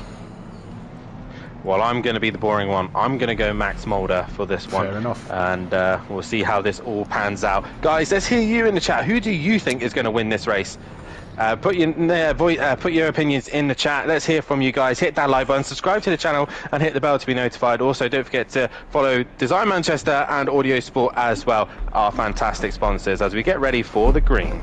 We get ready for the green. The drivers take down. Max Mulder's got a bit of a gap over Diesel. Diesel's let him get away a little bit. And we are, for round 4 of the season, green and go. And it's a drive-through penalty. That is car 57 down the back of the pack. I believe that is John Andrews. Yes, it is. And it is very congested down towards turn 1. But Max Mulder gets away well. And Richie Michelle swoops around the outside of Diesel. Was he able to keep it? Fat Bloke's got off. And Richie Michelle did get past Diesel already. So it is a great start from the leaders. What about Robert Smith? He is he's been swamped actually by B. Craig, and John Gooday's no longer there as well. It's Mirko Ritchie looking up the inside of Robert Smith, and they are all through nice and cleanly at the front. But what's happened at the back, Dan? It was the wrong time to come across as I was having mid burp. Dean, Monkey Boy, and the Jackal all came together on the straight. Not Dean Wasocki, the Ferrari Dean, and they all came together down the straight. That bloke dropped it on the rear, contact from behind, and has dropped to the back of the pack now with also John Andrews and Monkey Boy are at the back of the pack. But it's Max Mulder leading from Richie Mitchell from Diesel in the BMW, and I know that BMW is so much better in race pace than it is in quality. So what can Diesel do now he's with the top 3? It's going to be interesting. B. Craig is then in P4. He got a good start ahead of Robert Smith, who's got back ahead of Mirko Ritchie. Then he is on the back of him now, and Mirko Ritchie gets a good run out the middle sector. He's going to look up the inside into the penultimate corner. Bit of an overtaking spot if he can get it done nice and easy, and he does. Smith gives him plenty of room and respect. Them two swap places. John Gooday now fancies a piece of this round the outside of the final corner, tries to tuck underneath, but he's tucked it underneath, and he's tucked it into the wall, and that is not the start of the race he wanted. It is not to start of this season he wanted. P. Williams is now under pressure from John Gooday's teammate. That is Justin Winter, as Burra Bex is now on the back of Robert Smith, and Winter to the outside of Williams can't get it done. And what's just happened to Robert Smith? Had a bit of a moment on the exit of turn 1. He's all fine now.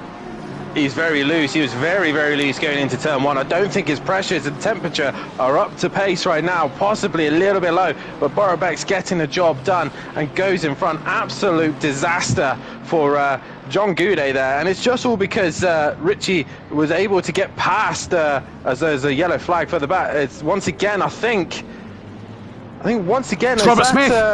Robert Smith's gone round. So he's gone at turn 2. Don't know if he's kept it out of the wall. Exactly, it is a real curse. Don't know if he's kept it out the wall.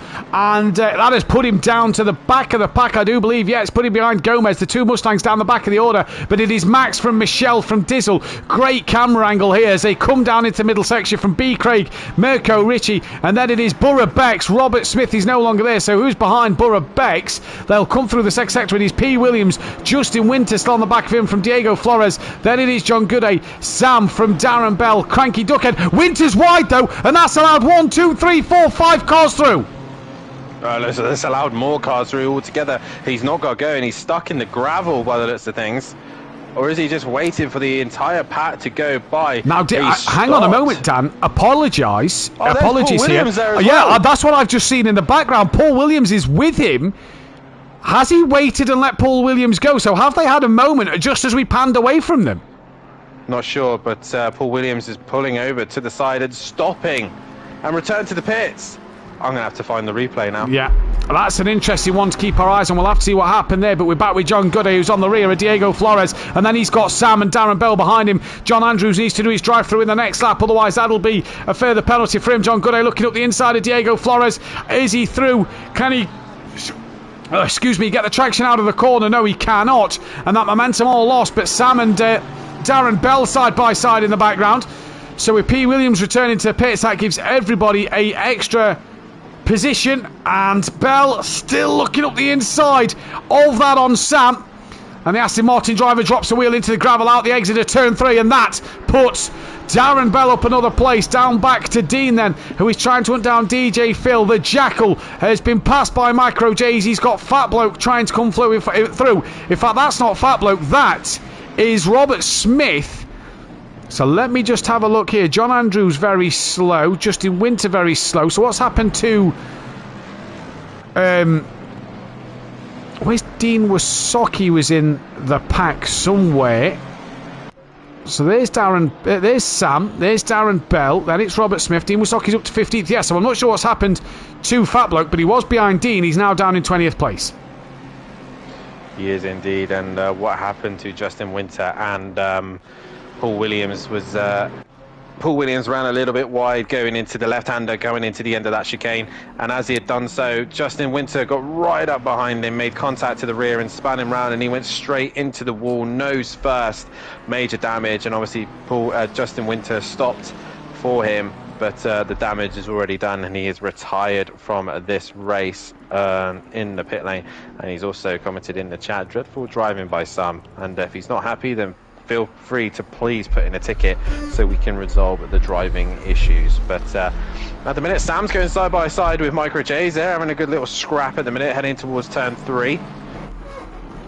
Yeah, they are. You got Robert Smith just behind them with that of Darren Bell. So not sure what's happened to Darren Bell. He's dropped back a little bit. Micro J's always seems to be outside the top 10 at the moment, so he's having a good run of just finding himself in that top 10 sort of scrap, and Sam's going to go up the inside. J's not going to fight that one too hard. Robert Smith's having a fantastic comeback at the minute. Yeah. He was last. He's already 15th. So he's working his way up the pack. And obviously with this hour-long race, where is he on track? He's currently going into the final sector while the leaders are now completing the final sector. So it's still catchable. Obviously with the hour-long race, anything can happen as Max Mulder is leading the way and takes fastest lap back from Richie Mitchell. But the gap is 4 tenths, and Dizzle is just sitting and watching. Now let's just point this one out here. Blast from the past. Dean Wasocki versus his Season 1 teammate Monkey Boy with Fat Bloke, and then the Jackal on the rear end. So it's 4 cars down for 17th, 18th and 19th place. And Dean Wasocki is ahead of Monkey Boy. Dean's had a great run on the cranky duckhead through turn 1. He's in the slipstream. The Ferrari is right on the rear wing of the the Honda, and he's going to the outside and is going to try and outbrake him into the hairpin, and he does so, but is he going to go too deep? He is, but he's just going to stay within track limits and gets that job done around the outside of the cranky duckhead. Great generators. Now you've just cursed Robert Smith once again, because what has happened to him, he's dropped back down to P20 and is behind that 4-way battle that I mentioned a moment ago of Dean, Monkey Boy, Fat Bloke and the Jackal. So Robert Smith back down into 20th place, P. Williams back out on the circuit, and here comes Monkey Boy side by side with Fat Bloke. Dean Wasocki defending the inside, down in towards turn 3. Jackal just watching on behind them all, and Fat Bloke's into the gravel trap, and that'll give the Jackal a bit of a run out of turn 3, and now Monkey Boy can still attack the back of Dean Wasocki once again, and all through it was relatively clean. Who's that off? I can't make that out. Darren Bell. It's Darren Bell, and then there's a Mustang. Oh, that is, it's Anotti Gomez.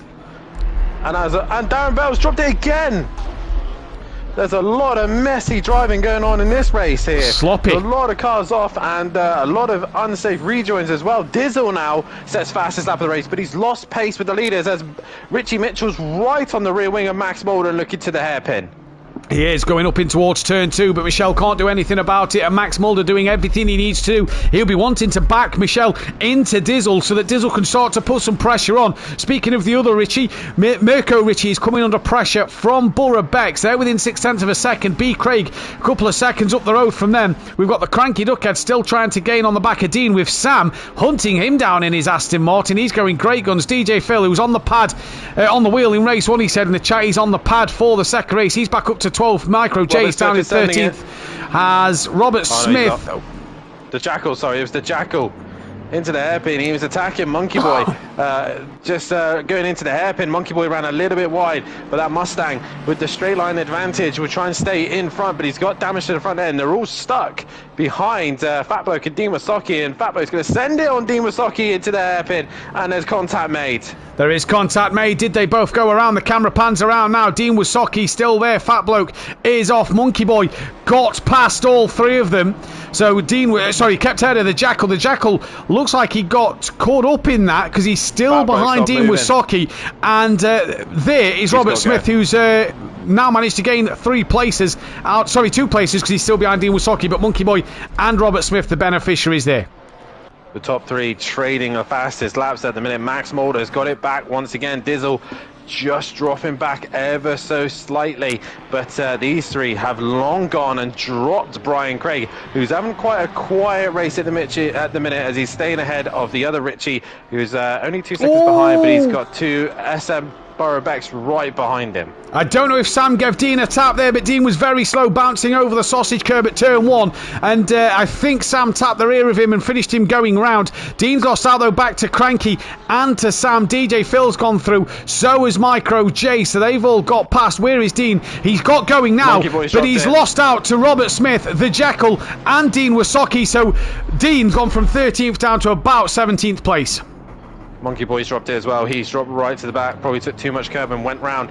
Now the top 3 are getting close. Dizzle was within 8/10 of Richie Mitchell. The top 3 are within a second of one another. This is going to be interesting for the lead of the race. Meanwhile, Burrow-Becks is really putting the pressure onto the fellow Richie Mitchell teammate of Richie, heading into the second to last corner. The 2 McLaren drivers, who's going to come out on top of this one, as they're also trying to catch Brian Craig. But the McLaren drivers all going at it at the minute, while the leaders are only separated by 6 to 8/10.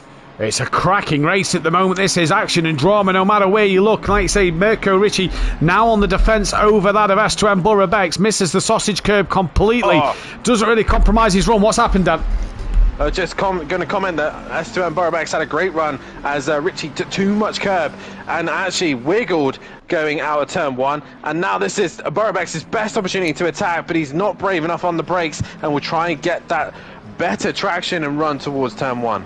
It is the better traction as well, coming down towards turn 3. Then Burrow-Becks right on the back of Mirko Richie as you see them coming down towards the third corner. Burrow-Becks goes left. He now jinks back to the right. He's going to look for that inside line. Can he get it up the inside on the brakes? Mirko's giving plenty of space and Burrow-Becks is through. John Gooday trying to get past them as well, but it is a great scrap at the moment, and that puts Burrow-Becks up to 6th place. The lead though, Dan, Richie Michel's got within 4/10 and Dizzle's close within 7/10 of him. The top 3 are on a mission.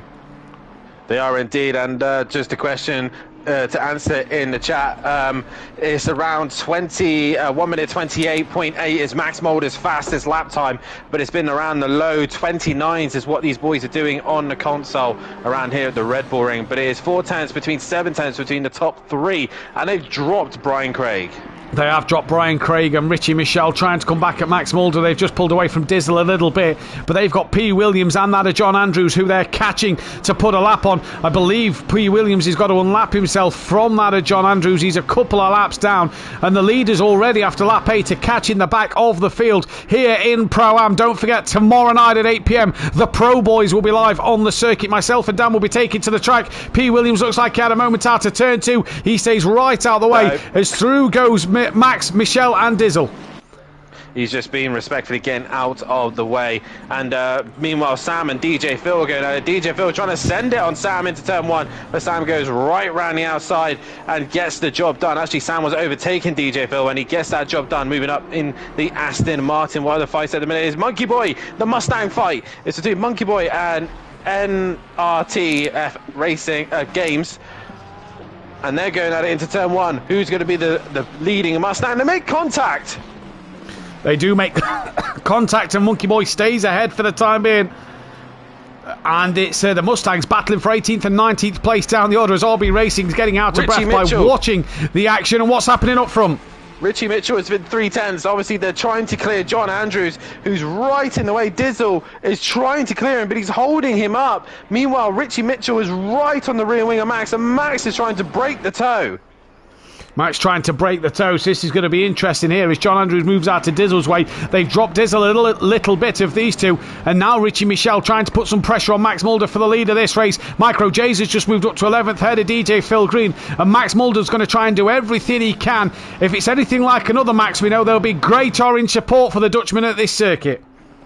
DJ Phil is now attacking Micro J's, or has Micro J's cleared DJ Phil? I'm not quite sure, but either way, DJ Phil is in a scrap with the BMW driver, and Robert Smith is just behind them as well. But Richie Michel has got a great run out of turn 2 and is right on the rear wing of Max Mulder. Max has to defend down towards turn 3. Defends towards turn 3. Michel tries to look up the inside, can't do anything about it there. Then this is going to allow Dizzle to come back into play in this race, and it's a great battle between the top 3 at the moment. DJ Phil has been overtaken by Jays and he's trying to get on the back. Robert Smith still with them and battles down the order once again. Gomez looks like he's got ahead of Monkey Boy for 18th and 19th place, but it is a great scrap for the lead. You're seeing the different lines, the amount of curb each car is taking, and it is Max from Michel from Dizzle.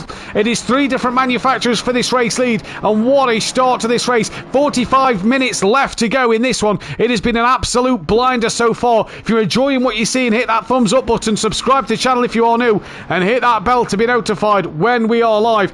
Pro-Am head to back to Great Britain next week, with Brands Hatch being the location, but it is Max from Michel from Dizzle, 3 for the lead, and Dizzle's back within 0.8 of a second as Michel loses out to Max Mulder. Robert Smith going round the outside of Micro J's in the middle sector. He already done that to DJ Phil in turn 3. Then they went down to turn 4 and he went right round the outside of Micro J's, and Jay really not fighting a car that's a lot faster than him. He is now within 1 place to get himself back into the top 10 is Robert Smith, and a good comeback considering the disaster of the start of this race. And Otti Gomez has got ahead of Dean, the Ferrari Dean, so Dean is down to 18th place. Gomez can now head after Wasaki Dean in P16 at the moment. Justin Winters up to 14th place, the Jackal Winters 15th, the Jackal is up to 14th, but it is really this battle out front, and as you can see, Dan, it's once again Everton flowed, and now Dizzle's within 3/10, and Richie Michel's lost out even more. He has indeed, but as you can see, each car seems to be benefiting from different sectors. It seems like the Ferrari seems to be very good in the final sector, brings that gap down. The McLaren's very solid in the middle sector, and then the BMW builds it all back up in the first. So you can see where all these cars have a different advantage, and it's all keeping them level pegging at the minute. And Max Mulder doing a fantastic job of absorbing all this pressure.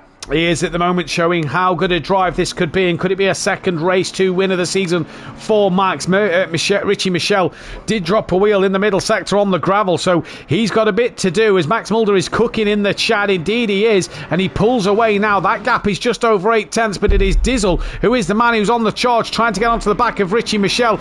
Great fight between these 3. Richie's really put the work in this week. He didn't have outright pace last time out at Snetterton, but is doing well so far, and so far so good if you're Dizzle as well, who's on a bit of a comeback drive still from race 1. He wants that podium back after he failed in the first race.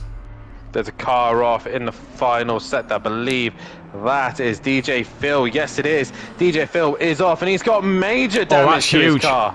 That is huge damage. Here goes Monkey Boy, and then Darren Bell. Fat bloke has got some damage as well. He's going to get past, as will John Andrews. You feel the pit window opens around the 37.5 minutes, if I'm correct, so he's still got a long way to go. Max Mulder's now got a second gap to Richie Michel, and it is Dizzle who is now second place. He's now it's Dizzle who's third place. He's within 0.2 of Michel, so he has got work to do if he is to get past. But Max is deep into turn 4, and all of a sudden it brings them 2 back on his rear. Yeah, the sector that's really meant to be suiting the McLaren. He's just made a little mistake there. But Dizzle is being patient. He's taking his time, and he is waiting for the opportunity. If I was Richie Michel right now, I would just let Dizzle go and try and get him to put some pressure on Max Mulder, and then collect the pieces when they two eventually come together. Because it's been twice this season. Both of them have made contact. Will they manage to make contact again? That is the question. But right now, Richie Michel just losing pace to Max Mulder now. Yeah, he's just losing a bit of pace to Max Mulder. Is Richie Michel? Dean's Is that attacking. the Ferrari tyres maybe just going through a bit of a phase? Dean attacking the back of Gomez further down the order, I think is what you was about to say, Dan, and he's really looking on the back of that Mustang. A lot of cars with a bit excuse me, with a bit of damage down this order. And these two are 5 seconds behind Dean Wysocki, who's 6 seconds behind Justin Winter. Robert Smith, by the way, within 2 seconds of Sam. I thought I heard a car going slow. Call 53, yellow flag again. DJ Phil has got to try and get it across the circuit. He'd probably be better off pulling over and returning to the pits. But look, he's struggling to turn that car. He needs to just return to pits if it's that damage. Oh, he's looking like he's managed to get in. I think he's just trying to abide to the rules, but he's just actually making himself more dangerous at this stage. Oh, no! There we go. That's what was eventually going to happen. And Dean DJ Wysocki Phil, making yeah. Contact. Wow. Well, DJ Phil there, Dan, right on the racing line as well, because the pit entry is right on the racing line in the apex of the corner. Dean, well, making the contact. That is unfortunate. Dizzle, though, has now stayed to the back of Richie Michel. He's been dropped by Max Mulder. As we say, evening to Tucker. Hi from Portugal. I should be racing. Hashtag Forza Team Merlot. Hopefully you're enjoying Portugal, Tucker, and hopefully he'll be back next week for Brands Hatch and what will be a fantastic one. But Max Mulder at the minute, he's just now extending this gap while Dizzle's putting the pressure on Richie.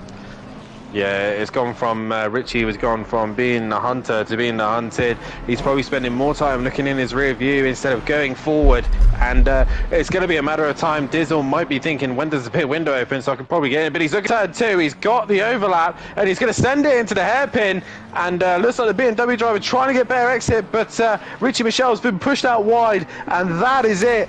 Dizzle has now passed the Ferrari. Can he do anything about Max Mulder? Gap up to 2 seconds now between Richie and Max Mulder, maybe even a little more since the overtake, and that is going to be an interesting one to keep our eyes on. Down the order once again, Sam trying to get onto, sorry, Robert Smith. Oh, I just saw that from did he just... I'm not sure. Yeah, he disappeared and it took me back on Dizzle, so I'm not sure what happened there to Robert Smith. Either way, he was going sideways. He was sideways, but then it took me back on Dizzle. He's catching on Sam. Dean's trying to get onto the back of NRT Gomez, who by the way, is now all over the rear end of Dean Wysocki, and Dean probably suffering with a great loss of front end performance due to colliding with the back of DJ Phil, has got a Mustang trying to get on him. Paul Williams may gain a place in this race. In fact, he will, because he's going to pass DJ Phil when he comes to line. Fat bloke on the rear of Darren Bell as well. But it's Robert Smith who's now on the verge of a top 10 spot. He's right on the rear wing of Sam. He is indeed, and Dizzle has made no impression in the final half of this lap. He'll probably try to get those tyres to cool down a little bit, get him back into a nice zone to try and bring down Max Mulder. But if I was then Dizzle, I would start thinking about maybe a tyre change. There's a yellow flag. Use that. That is turn 1, and 44. that is Dean Wysocki. That's turn 2, sorry, and that is Dean Wysocki. Road. That he's gone right around there. Possibly contact, but I will find out. Max is third. Max is third. So Max was well in front, and Max is now P3, and Dizzle leads this race by 2 seconds. Dan's going to get on the replays. Hopefully find out what happened to Dean and to Max Mulder now. And Robert Smith is within a tenth of Sam. They've exited turn 1. Robert Smith's got an overlap. They're side by side as they exit turn 1, climbing up the hill towards turn 2. And here comes Robert Smith to the inside line of Sam, who's just got a bit of damage. Robert Smith, easy as you like. Thank you, Mama. Dean's been spun round. By Gomez, I assume. Gomez was behind him, yeah. Dean flashes the light to the marshals, and I'm not sure why. They can't do much about it other than probably push him out. DJ but yeah, the Mustang spun him round. Has just received a stop-go penalty for speeding in the pits, even though his car was absolutely knackered. Robert Smith, though, moves inside the top 10. He's only a couple of seconds behind Cranky Duckhead. And with the leaders changing places once again, it's going to be interesting. Pit window has just opened, and there's a few drivers... Max. I found out what happened to Max. Turn 1, inside curb, clobbered it a little bit too hard. The rear then didn't like it, went round, and he dropped behind. Luckily, he didn't make contact with the wall, but he had hit the inside curb. The car bounced, and the rest is history. There we go then. John Andrews manages to be the first man to trigger a pit stop then as he comes into the pit. 77, that is Micro J's running in a solid 12th place, can we say. He's not going to need to pull the trigger. He's kind of in no man's land. He's 12 seconds behind Sam. He's 5 seconds up the road from Justin Winter. He's gone a little wide, but yeah, pit stop's now going to be triggered, but it is Dizzle from Richie Michelle, from Max Mulder, B. Craig 9 seconds behind. He's nowhere near in this race. Then it is Borough Becks, Mirko Ritchie, John Gooday 7th, Diego Flores P8, Cranky Duckhead is 9th, with Robert Smith hunting him down. 1.7 is that gap. Then it is Sam, Micro J's, Justin Winter, the Jackal, NRT Gomez. He's going to pit this lap. Then it will be Dean who stays out. Fat Bloke from Darren Bell. Fat Bloke pitting, Darren Bell also pitting. Then it will be Monkey Boy. He looks like he's also coming into the pit lane. He's got some damage to his car. Dean Wasocki, who I assume is going to also come into the pits, or is he going to stay out? He stayed to the right of the pit line, and well, that'll be a penalty for a pit lane cut. It will indeed. I'm just currently trying to find Robert Smith, because his lap times compared to other cars around him, he's been electric. So I'm just trying to find out what he's actually. We've lost him. We've lost Robert Smith. His name's not on that list. They're down to 22 drivers. His name is not on that list.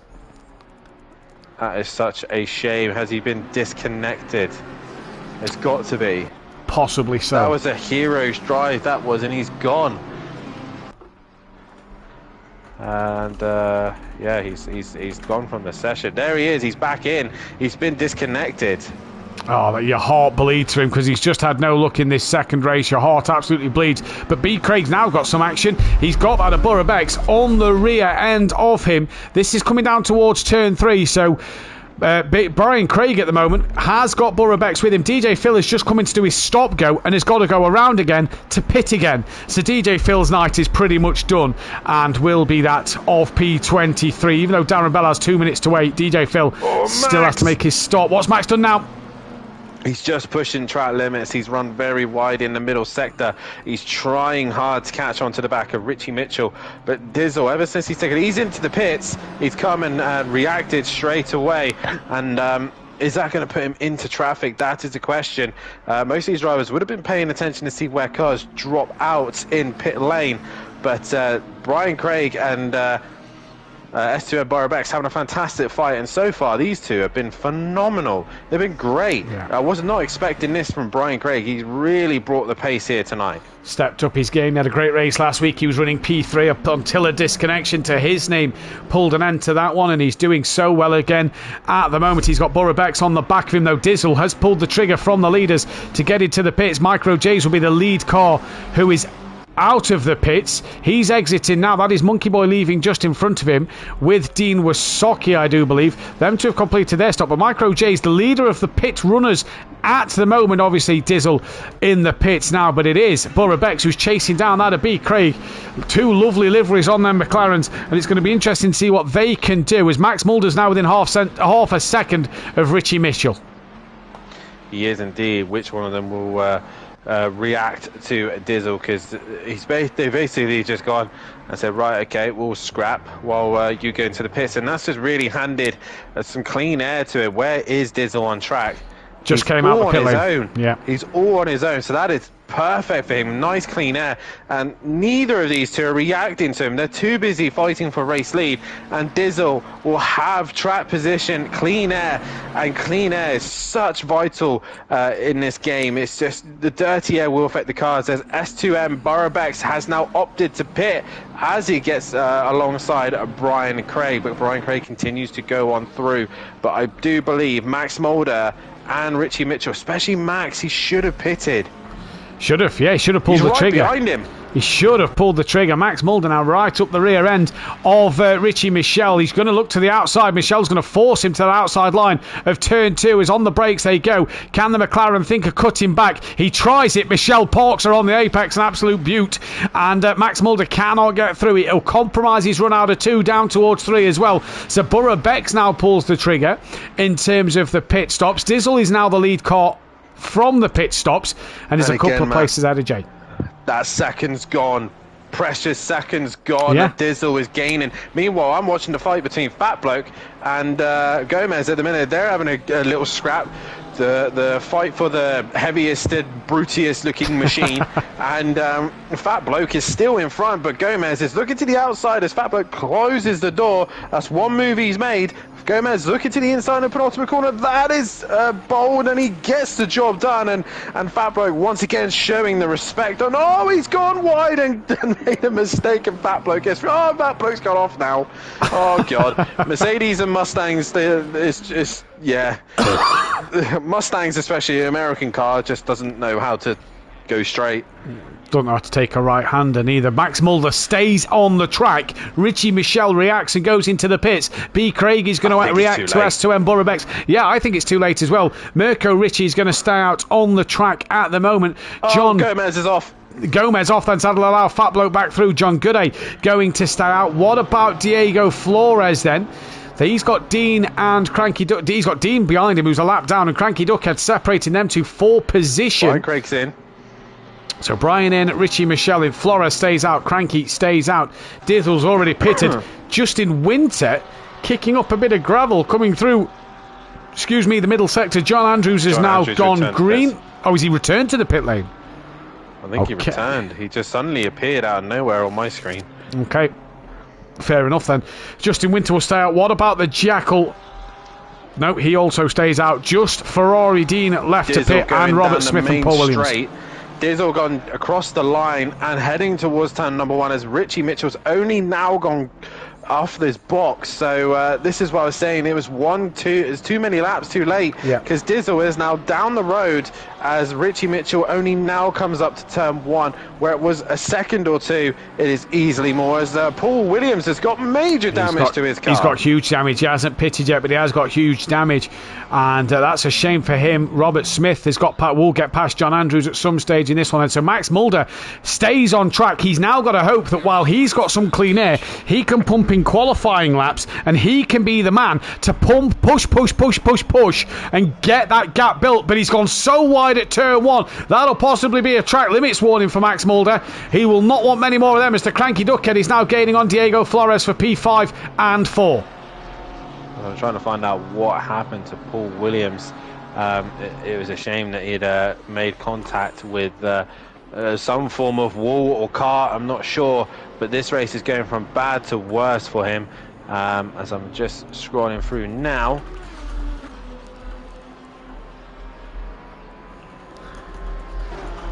All looks fine for the minute. Oh God, I'm not on the right lap. That's possibly why.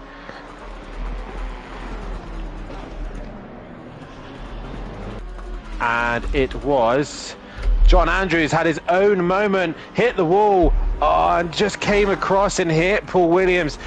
The bad luck continues, minding his own business, and John Andrews has his own moment, comes across the track and wallops into the side of the Lamborghini driver. So there we go then. John Andrews, that might be why John Andrews returned to the pit, and Cranky Duckhead still trying to hang on in there from Diego Flores in this fight. John Andrews still in the pits. John Goudet is having a great race at the minute. He is. He's moved up to P3, yet to pit, but he's on the back of Mirko Richie as well. So we've got a battle for second and third. We've got a battle for fourth and for fifth then. And this is an interesting one. Where's Macro J? He's up to 14th behind Sam and B. Craig Dean yet to pit at the moment. M. Ritchie had a big moment coming out of the middle sector, and John Goudet got right on the back wing of him. But these two battling it out to try and get within the top 5. And that's pit lane. That was a last-minute call there from Richie, and another white line infringement there. But Max Mulder, has he then thought, okay, I've left it too late, I've been fighting Richie Mitchell for too long? Has he gone, do you know what, I'm now going to go for the overcut. I've got the clean air now. Yeah. No one's around me, because Dizzle right now has made a gap of 10 seconds to Richie Mitchell, who's just got no pace since the pit stop. So Mirko in the pits. That releases Cranky and Diego. Dizzle's coming down the start straight. Like I said, he's got no pace since the pit stop. Where's Borough Bex? He's not quite close enough to him. Richie Michel's got Justin Winter. No, he hasn't. Justin Winter's now into the pits as well. The Jackal's been off mid-sector.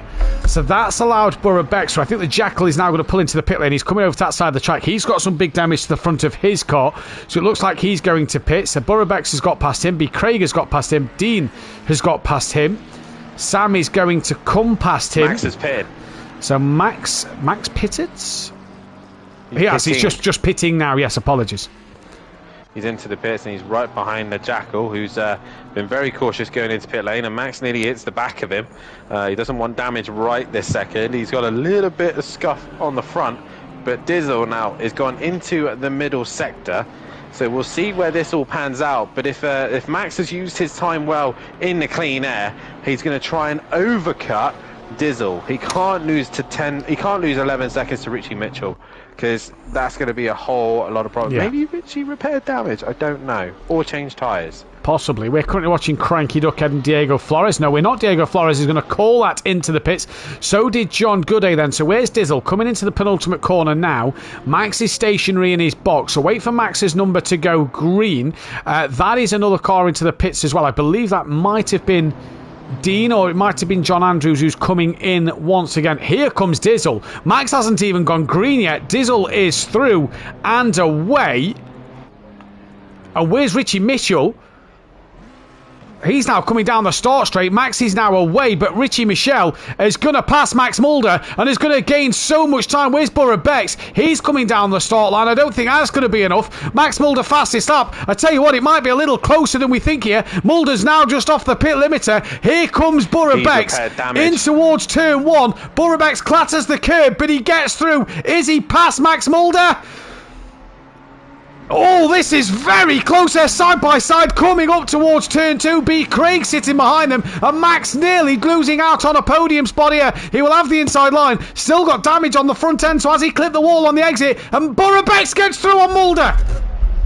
Brilliant move there from Borough Bex. He gets the job done. Horrible for Max Mulder. I was wrong. He hasn't repaired the damage. So has he changed tyres? Either way, this has gone horribly wrong. The undercut has been the stronger strategy. So the pro drivers, if they're watching this, they will see that the undercut is the better option, as Max Mulder, staying out longer, has lost out even more to Dizzle, who's 11.2 ahead of Richie Mitchell, who's then probably another 10-15 seconds behind him. He is indeed. Diego Flores has got Sam within 0.6. That's even closer than that on this leaderboard at the moment. Max got screwed over by his team in the pits. Probably did. I mean, Max probably changed the tyres, like you said, Dan, looking for that fresh rubber at the end, and this is where you could lose that 5 seconds and the strategy that you take in this race, but he will have much fresher rubber. Cranky Duckhead is in the pits. He's going to be overtaken by all these drivers. What about Dean? 1 minute 45 left. Yeah, I'd be bringing that in as well, because I don't think you're going to get another lap out of that. So Dean in. That'll release John Gooday. Mirko Richie's had a moment in the middle set. That's allowed Diego Flores through, who's having a great scrap with Sam. Sam's now on the rear wing, pulls out to look up the inside for that top 10 spot. Sam's got a bit of damage. You see the bonnet bouncing around on the Aston Martin and has his nose chopped off by Diego Flores there. So these two keep going at the moment. Where is Justin Winter? He's coming through the middle sector, as is Micro J's coming down towards the middle sector now. So Cranky Duckhead will come out in front there. Micro J's might, though, get that of Dean to move himself up into P12. But Max on the back of Borough Bex. Sam's just gone down the inside of Diego Flores and gets the job done in turn one in the Aston Martin. So he makes another position there. John Gooday is looking to try and extend the gap to the Cranky Duckhead, who's only just come out of pits, and right into the middle of that fight with Diego Flores, and no, he's actually dropped behind them. Sorry, so I thought he was in front. He's not. And the Cranky Duckhead is having a solid race here. P10 at the minute for the Honda, and Diego Flores has got back in front of Sam once again. So these two having a great little scrap. They are. Max is attacking. Darren Bell is looking on the back of Monkey Boy. No, Monkey Boy's looking back up the inside of him into turn 2. Can't do it. Let's go down to Max on Burrow-Beggs. Attacked into the penultimate corner, but he'll have to wait to turn 1 again. Burrow-Beggs a little wider than Max Mulder. Very great to see no track limit penalties at the moment around this circuit, which can be very harsh. But at the minute, all squeaky clean for all these drivers. Yellow flag, turn 1. That is the number 180 car. I believe that is P. Williams, who's on the racing line. And did his teammate hit him? Max and Burrow-Beggs split him. Nobody made contact, thank God for that. But P. Williams did what he needed to do, and that was keep it still. I bet Burrow-Beggs and Paul Williams were communicating there saying, look, I'm in the middle of the road, split me, and he did. So that was very, very lucky. A great driving from the two McLaren drivers, and I was, again, Paul Williams doing what the rules and regulations says, stay where you are, do not move, and he was allowing the two cars to split him and make no contact. So brilliant driving there. While these two are too busy fighting one another, Brian Craig is bringing the gap down. Yeah, he's bringing the gap down, just going back to Sam, who's back ahead of Diego Flores, and that is Mirko Ricci, who I believe has put Diego on the grass. I cannot see Diego. There he is. He rejoins now. That'll be into the path of the Cranky Duckhead, who is going to come sailing up the inside. Honda power and all. Later on the brakes up the inside. Diego pretty much gives him that spot. Taps the rear for good measure. Down towards the Jackal, though, because he's got the Mustang of NRT Gomez and Fat Bloke's Mercedes gaining on him. You see Sam in the background. So this is a fight for 14th, 15th and 16th. Let's go back to Max Mulder, Dan. He's put the lights on. He's angry now. He wants to clear Esteban Burrow-Beggs. He's got the lights on. He gets a better run out the final corner every time, abusing that inside curb. But it's not enough as Esteban Burrow-Beggs gets the better exit and is going to have to try and defend turn 1. But he holds his racing line. He is not fazed by Max whatsoever as they go up towards turn 1. Yellow flag in the middle sector. That was NRT Gomez, who is now slow away. He was in that fight with Jackal and Fat Bloke. If you remember, Fat Bloke has got ahead of the pair of them, and Darren Bell will now be able to try and get past then the Jackal. The race leader is coming up to lap a few cars at turn 3, and Max is looking up the inside in towards 2. Not close enough at the minute. While these two are scrapping, B. Craig's going to try and get close enough. Back to Diego Flores on the back of Cranky Duckhead as well. Let's drop down to the Jackal. He has lost out to Fat Bloke. Then it is NRT Gomez. Darren Bell not close enough to him. But Max Mulder now, full attack, lights on. He means business. He does mean business. And usually when the lights are on, that means he's had enough. He's angry. He wants the position.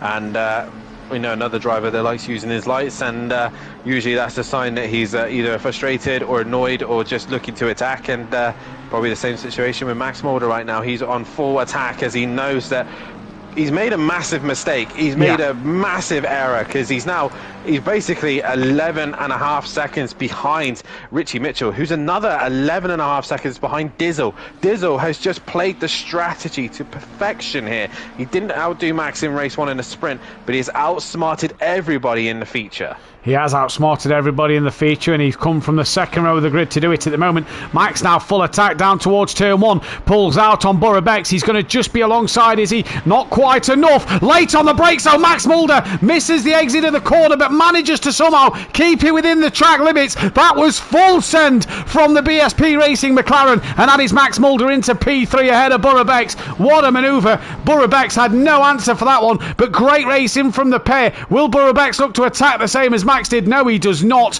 and sits patiently behind now. Let's go back down to Diego Flores and Cranky Duckhead, though the Honda half a second ahead of the Porsche at the moment.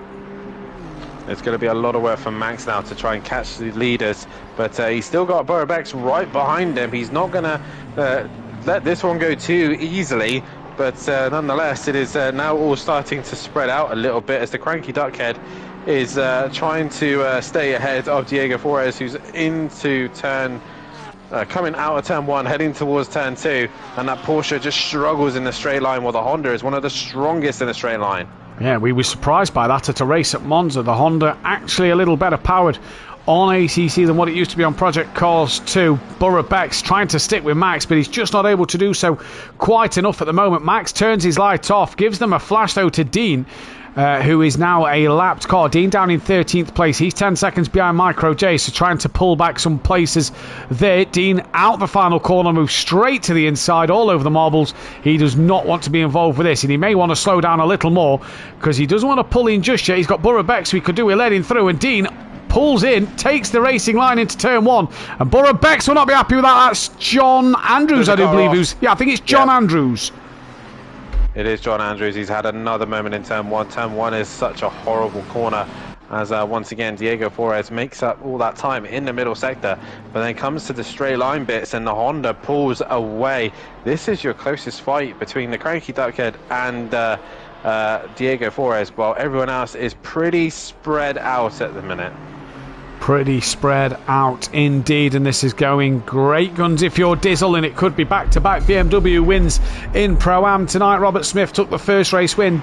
It is going to be Dizzle who will take the race too. At the moment there is 17.5 minutes left in this race, and so far, Dan, it's been an action-packed night. Don't forget the pros will be coming up tomorrow night, 8 p.m. GMT +1. You will not want to miss any of that action. It is going to be an absolute belter as we enter that one. Dizzle's lost time. He's having a fight with a Mustang driver. Yeah, that is Gomez. He's also been struggling to get past DJ Phil and Monkey Boy with the blue flags. So as Monkey Boy's trying to lap DJ Phil as well as hunt down Gomez. So I just turned to this a moment ago. He's been in the midst of some traffic, and that has allowed Michelle to get within 8 seconds. The Mustang has been a bit boisterous. Oh, and he nearly hits the back of Dizzle.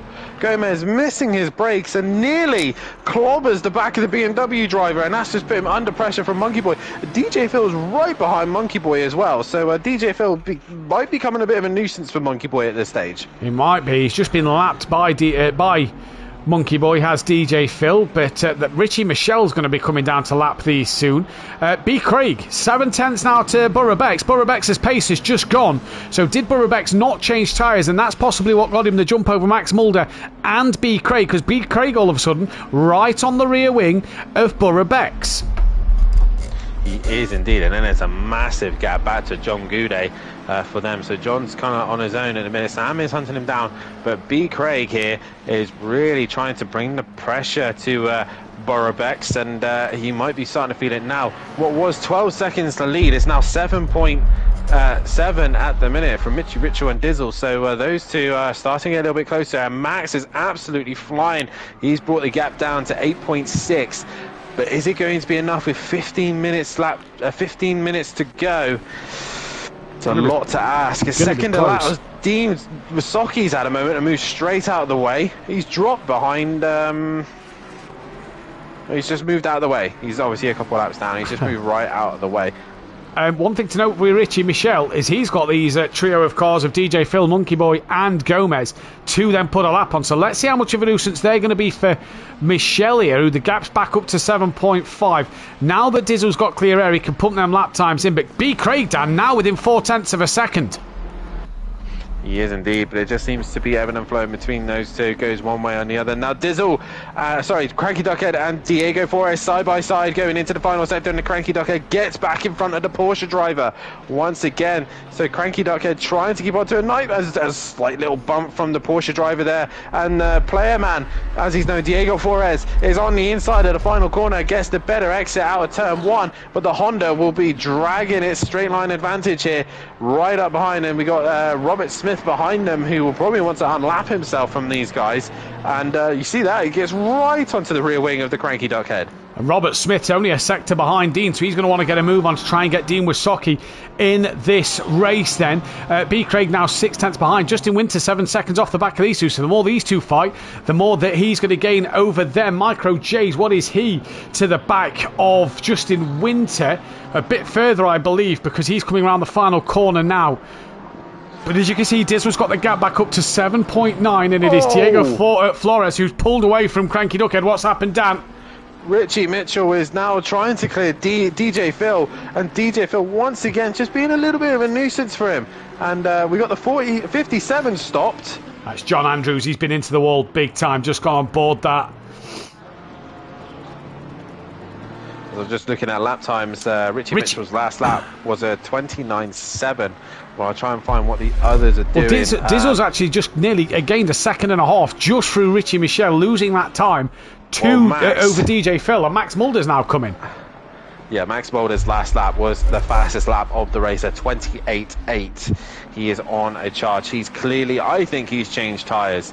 Yeah. He has suddenly got rapid pace, as Dizzle has been very, very consistent. Now he's into clean air. It's a 29.0 is his fastest, and he's just on a 29.1.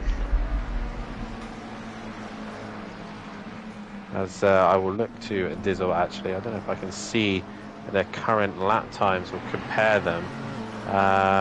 Dizzle. So Dizzle's last couple of laps have all been in the 29s. Then he came to the lap traffic, which was in the 30 and 34s, but he's been in the 29s consistently ever since he's cleared the lapped traffic.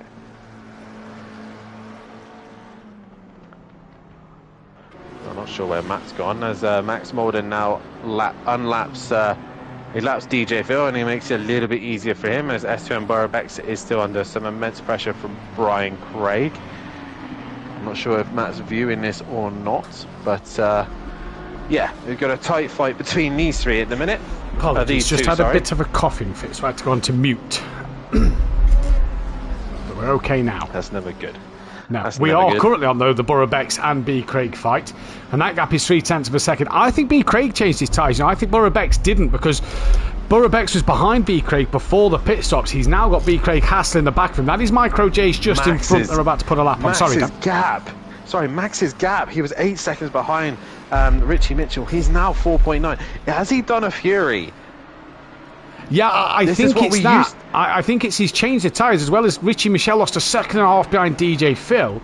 He's now getting in that big dirty air of that Mustang in front, and with the combination of Max changing tyres and Richie Michel now hunting down these two Mustangs to put a lap on, I think this is hurting the Ferrari driver. I think it is as well, and this is like a lot of the drivers have been questioning the whole fuel situation and having to force put fuel and tyres on and so on and so forth. It's not going to really change the racing. It's not going to make it interesting. Well, race one, obviously the reverse grid makes that the interesting, and strategy is what plays in that. How do you work the reverse grid? But obviously into this hour-long race, and the guys forcing them to put fuel in for 25 seconds. But if they add an extra 5 seconds on top, they get the free set of tyres. Now, yes, Max Mulder has lost out in the pit lane and lost out in just track position, but he's got that fresh rubber to then push and attack. Yeah. It was something like 24 seconds was the gap to Dizzle. It is now back down to 12. So he has made that time up. Yeah, just over 13 seconds to Dizzle. There is Max Mulder in the background of Richie Michel, you see here. That gap's down to 2.5. And Richie Michel might be feeling the bit of dirty air from the Mustang. He's not really close enough to Monkey Boy for Monkey Boy to be warranted to move over. I don't believe Monkey Boy is receiving any blue flags. Let's just go on board with Monkey. I can't see stewards' posts at the moment. And I can't see any blue flags. Hey, look, there's a couple of stewards stood there. As Monkey Boy comes through this section of the track, there is no blue flags being waved by the marshals at the moment. So Michel's not close enough to warrant the blue flags by Monkey Boy. And Max is now down to 1.6. Max is on a mission at the moment. He is indeed. He's found that pace. He's found that consistency. And now he's attacking Richie Michel. Is it the way of fresh tyres? Is the way to go? Lose that 5 seconds. You know, or add that 5 seconds to then gain all that time back up and half fuel it. Possibly that's another thing he's done. He's not full fueled it, so now he's probably got the same amount of fuel he ran earlier on, and he's gone very, very wide in turn one. He has gone very wide in turn one indeed, but Max Mulder's now going to look to pounce. He's still not close enough to Monkey Boy at all, and while they're fighting, they're also reeling in. Gomez and Monkey Boy are bringing in the Jackal here, so he's under now pressure from Gomez, and Max Mulder's within a second. I think Max gained advantage running wide. He's going to be pushing the limits, isn't he? The gap was 1.2. After they got to sector 2, it was 6/10, and he really didn't look like he lifted or gained that time back. But either way, they're in a scrap, and Monkey Boy is now in a scrap as well. So he'll want the pride of Mustang, leading Mustang, and he's at the minute, he's got the leaders right behind him.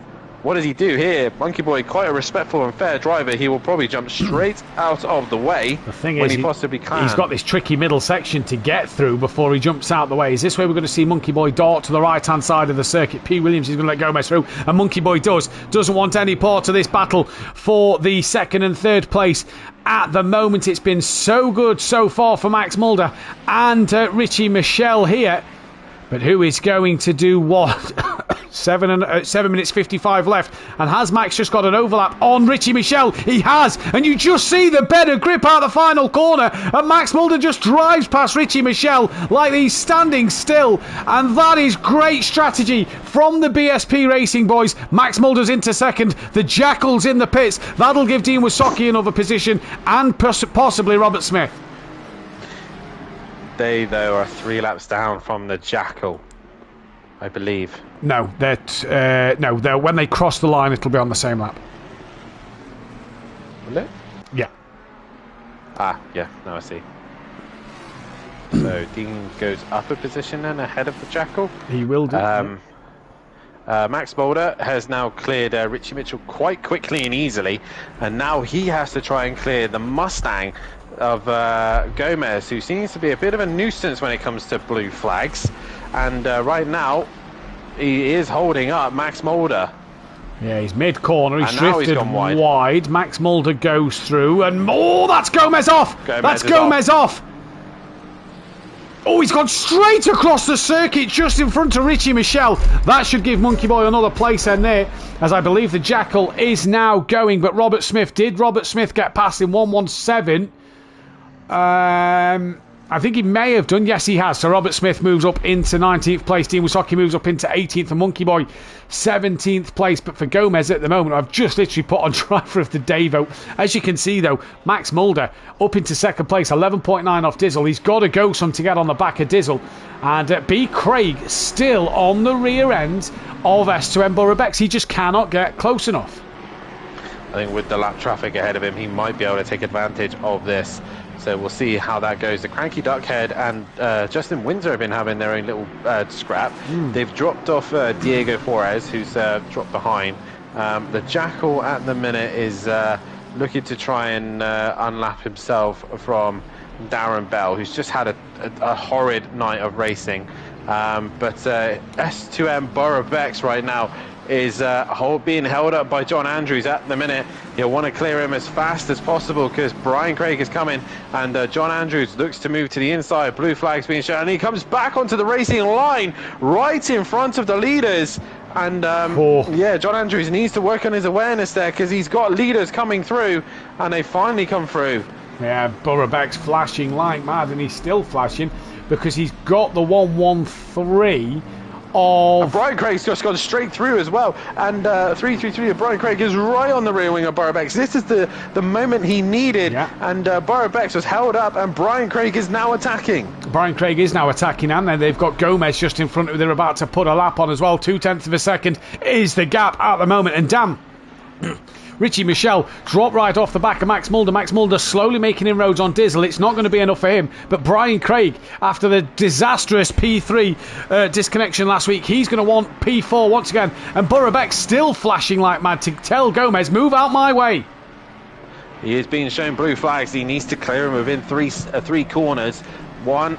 Now we're into two. And Monkey Boy's at a moment. Monkey Boy's round. That'll give Gomez the position back, and he still can't get it going. Can Monkey Boy not? Where is the car behind Dean Wysocki? He's only just come through the final corner. Monkey Boy looks like now he's away and slowly, but that is not what Monkey Boy would have wanted. Dean Wysocki's now going to try and hunt down him. Gomez gone very wide. And Borobex has... Oh, there's contact with Borobex! He's into Craig! Oh no, he's into B. Craig! What on earth is going on? NRT Gomez has just bounced off of Borobex and into the path of Brian Craig. John Gooday is nowhere near. I don't know if he's going to get that one done, but where is Gomez? He's now been passed by Monkey Boy. Dean is not a million miles away. Dean, keep it on the road. You could get another place here. Gomez is... that is badly damaged. But that is not what you want to see. Pull to the side, let the leaders through. Blue flags, we seem to talk about it every year. It's a bit like the Formula 1 now. Blue flags every season seem to cost a driver a good chance of a better position. Yeah, definitely so. I mean, Brian Craig hasn't given us up. I don't know how much damage he has got, but that was just outrageous from Gomez as Borobex crosses the line. What is the gap now? It's 3.3. It's now 4 seconds. That damage will be affecting that McLaren. So Borobex can just keep it all together and keep going straight. But wow, what an outrageous moment there. It's just crazy to see, and it's just ruined Brian Craig's opportunity to score some decent points. It has, and Gomez already falling into the clutches now of Dean Wysocki, and look how slow he is down the start line. Dean's even gave him a cheeky flash as he goes past. They've now got John Gooday, who's about to come and lap himself, and Gomez just staying off the line. This could... Where's Robert Smith? He's coming down the start line. Yeah, so Robert Smith here, you know, not only could he get close to the back of Dean by the end of this race, but he will get past that of Gomez, because Gomez is very slow. Max got the gap down, but it's going to take Dizzle to make a couple of mistakes in this one. Dizzle's coming up to lap the cranky duckhead. He is flying in this second race. He is indeed, and just yeah, Dizzle just played the game right, and he hasn't been the outright fastest all the way through this, but he's just been Mr. Consistent, and he's just outsmarted the game. He's just done everything right, and yes, like I said, he didn't have the earlier pace leading the race, but he's just outsmarted them in the pits, and he's now on his way to another race win to become our first double winner of the season, possibly. Yeah, well, in Pro-Am.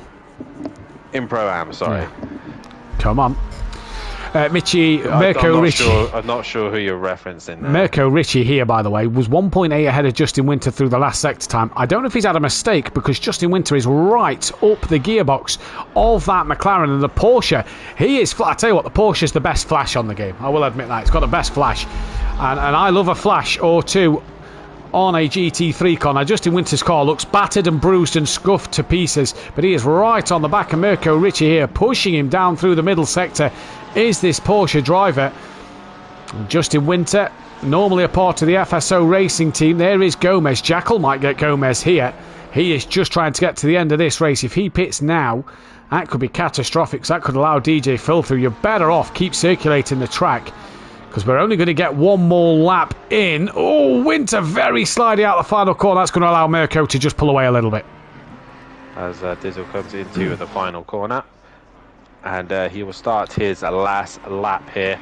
And he'll become possibly... It's either way what's going to happen is either going to be Max or Dizzle. And we're going to have our first double winner of the season in Pro-Am. Winter is still pressurising Richie at the minute, but he's lost pace a little bit, ever so slightly. Everywhere else, though, is pretty static at this stage. It is indeed. Get your votes in for Driver of the Day. Gomez went on the Driver of the Day vote just before the dramas. So that is why he's on the Driver of the Day vote. But get your votes in for Driver of the Day. Currently going the way of Robert Smith. You have to feel sorry for Robert Smith. Wrong place, wrong time, race 2. Then he had a disconnection as Winter and Mirko make contact. Oh, no, not now. As long as they both stay out of driver's way. Cranky Duckhead is right there.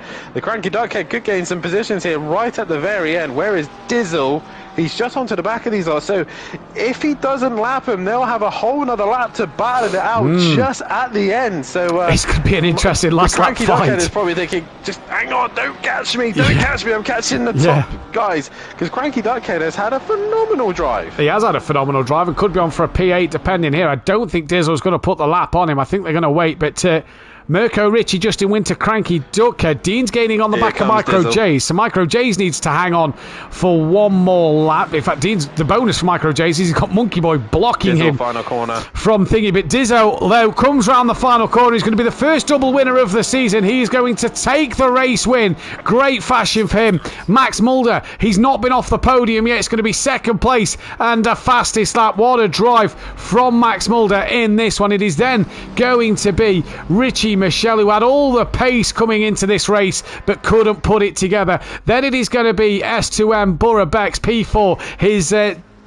two loads of P4s this season, one in race 2 at Snetterton and one here in race 2 tonight. Diego Flores, Darren Bell, and the jackal of all finish. Here comes Borough Bex, and to the line he crosses it for P4. B. Craig, what could have been for him? It is still going to be P5. He hangs on in there at the end. John Gooday looks like he's going to come home for P6. Who is that going slow? That's Dean Masocki. No, that's 77. That's Micro J's. Oh, he's lost out to Dean. Has Micro J's run out of fuel?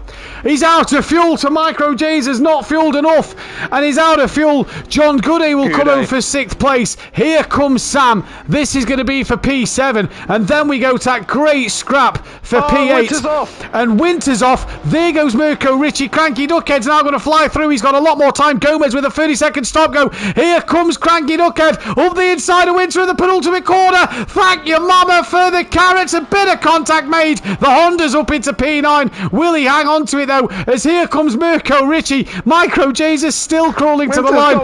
Mirko Ritchie is going to get 8th place, and it's going to go the way of Cranky Duckhead for P9. P10 will go the way of Justin Winter. What a race this is. We're just awaiting Micro J's, who's the last man on the track. He's rolling to the line. Diego Flores will pick up P10. Dean will come home for P11. Fat Bloke will get P12. Micro J's has just made it. Fat Bloke will get... why is that saying Dean Diego Flores P11? Is that right?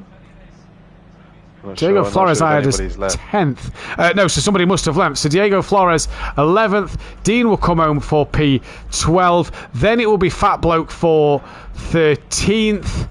Dan, I'll let you interview Max Mulder again while I sort the results out. What a race it's been. Dizzle takes the win, but we will go to Max Mulder. Obviously, we will figure out a way to do the Discord chat. Hopefully, we will be able to get to chat with the Xbox boys at some point. We need to just sit down and figure that out so you guys can hear them. But we will talk to to Max Mulder.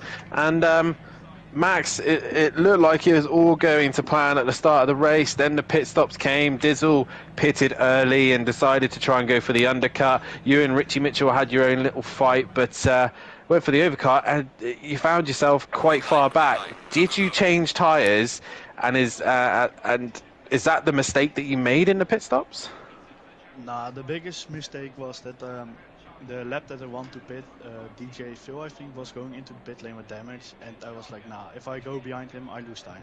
So I went another lap out, and then I hit him at his pit lane entry in the corner.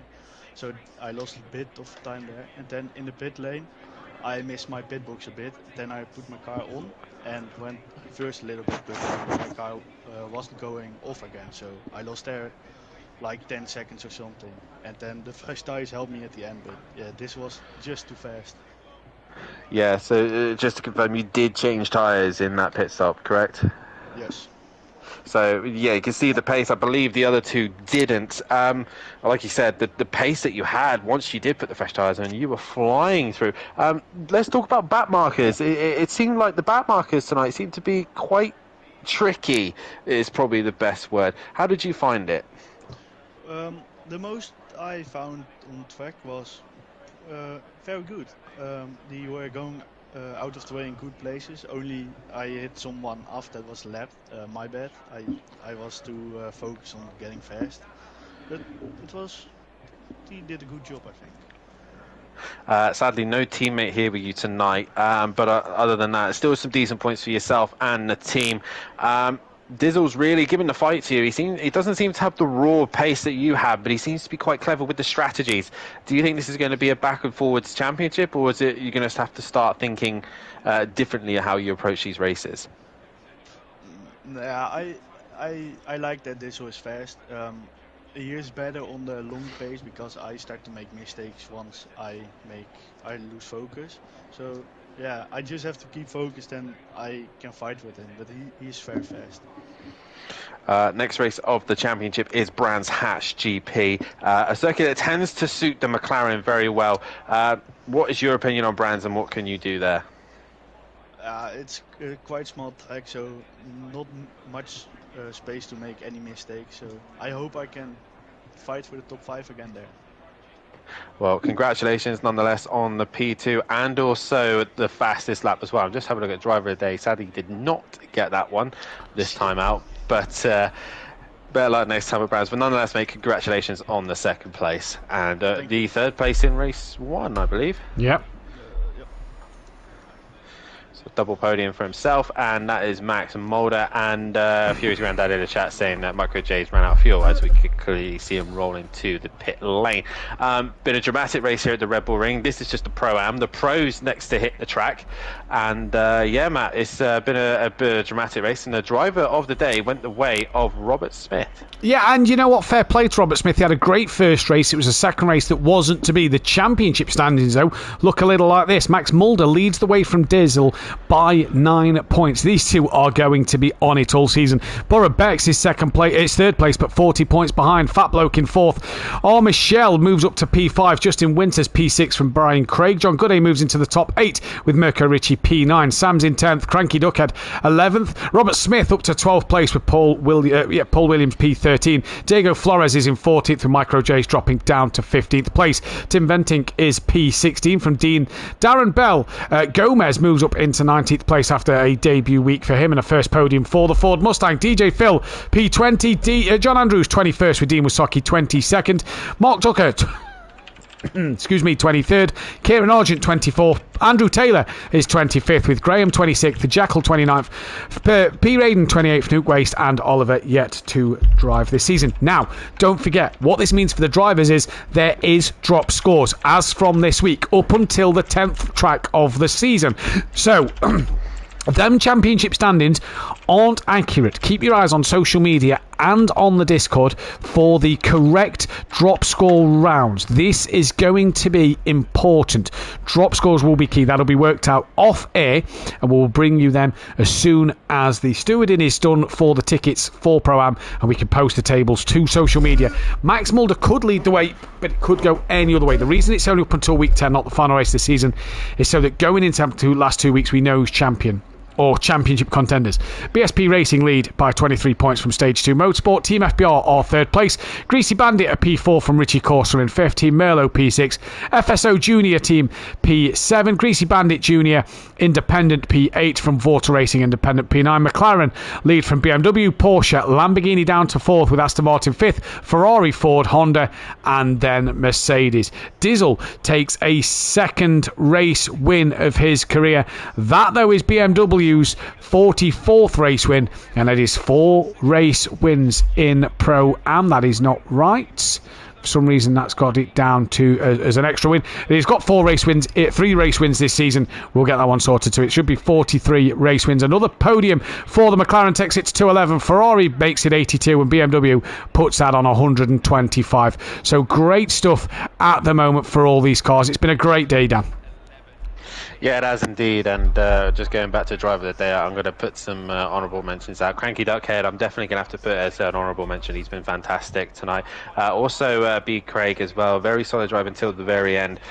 SO Borough Bex, another solid drive from him. But it's definitely Dizzle and Max Mulder are the ones to watch this season. And I'm going to have to go the way of Dizzle tonight. He's just been phenomenal again, scoring points in the first race and then taking the win here, the first double winner here tonight. Yourself, Matt? Yeah, I'm going to give it to Dizzle, but honourable mention Robert Smith, Max Mulder, Cranky Ducker, Diego Flores, great drive for him. Yeah, there's a few guys I think have had an honourable mention, but I'm going to go Dizzle. I think he's been fantastic after not the best first race. He had a better second race. Indeed. That is it for the Red Bull Ring. It will be the pros next time out. Myself and Matt should be on the grid tomorrow night, and it might be PN Motorsport and Fury, aka Joe Bates, bringing you all the action tomorrow. And for the Pro-Ams, they'll be getting themselves prepped and ready. They've enjoyed the wide circuit. We are now going to the British roller coaster, I think it's described, of Brands Hatch. And British circuits, what more could you ask for? What more could you ask for? Don't forget though to hit that subscribe button, hit the thumbs up as well as the bell to be notified when we are live. Pro will be back at 8 p.m. GMT +1 tomorrow night as we head back to Great Britain down towards the Kent-Essex area for the British roller coaster of Brands Hatch. We'll see you next time. Good night. Good night. We'll see you next time. Good night. And we're clear. Sweet.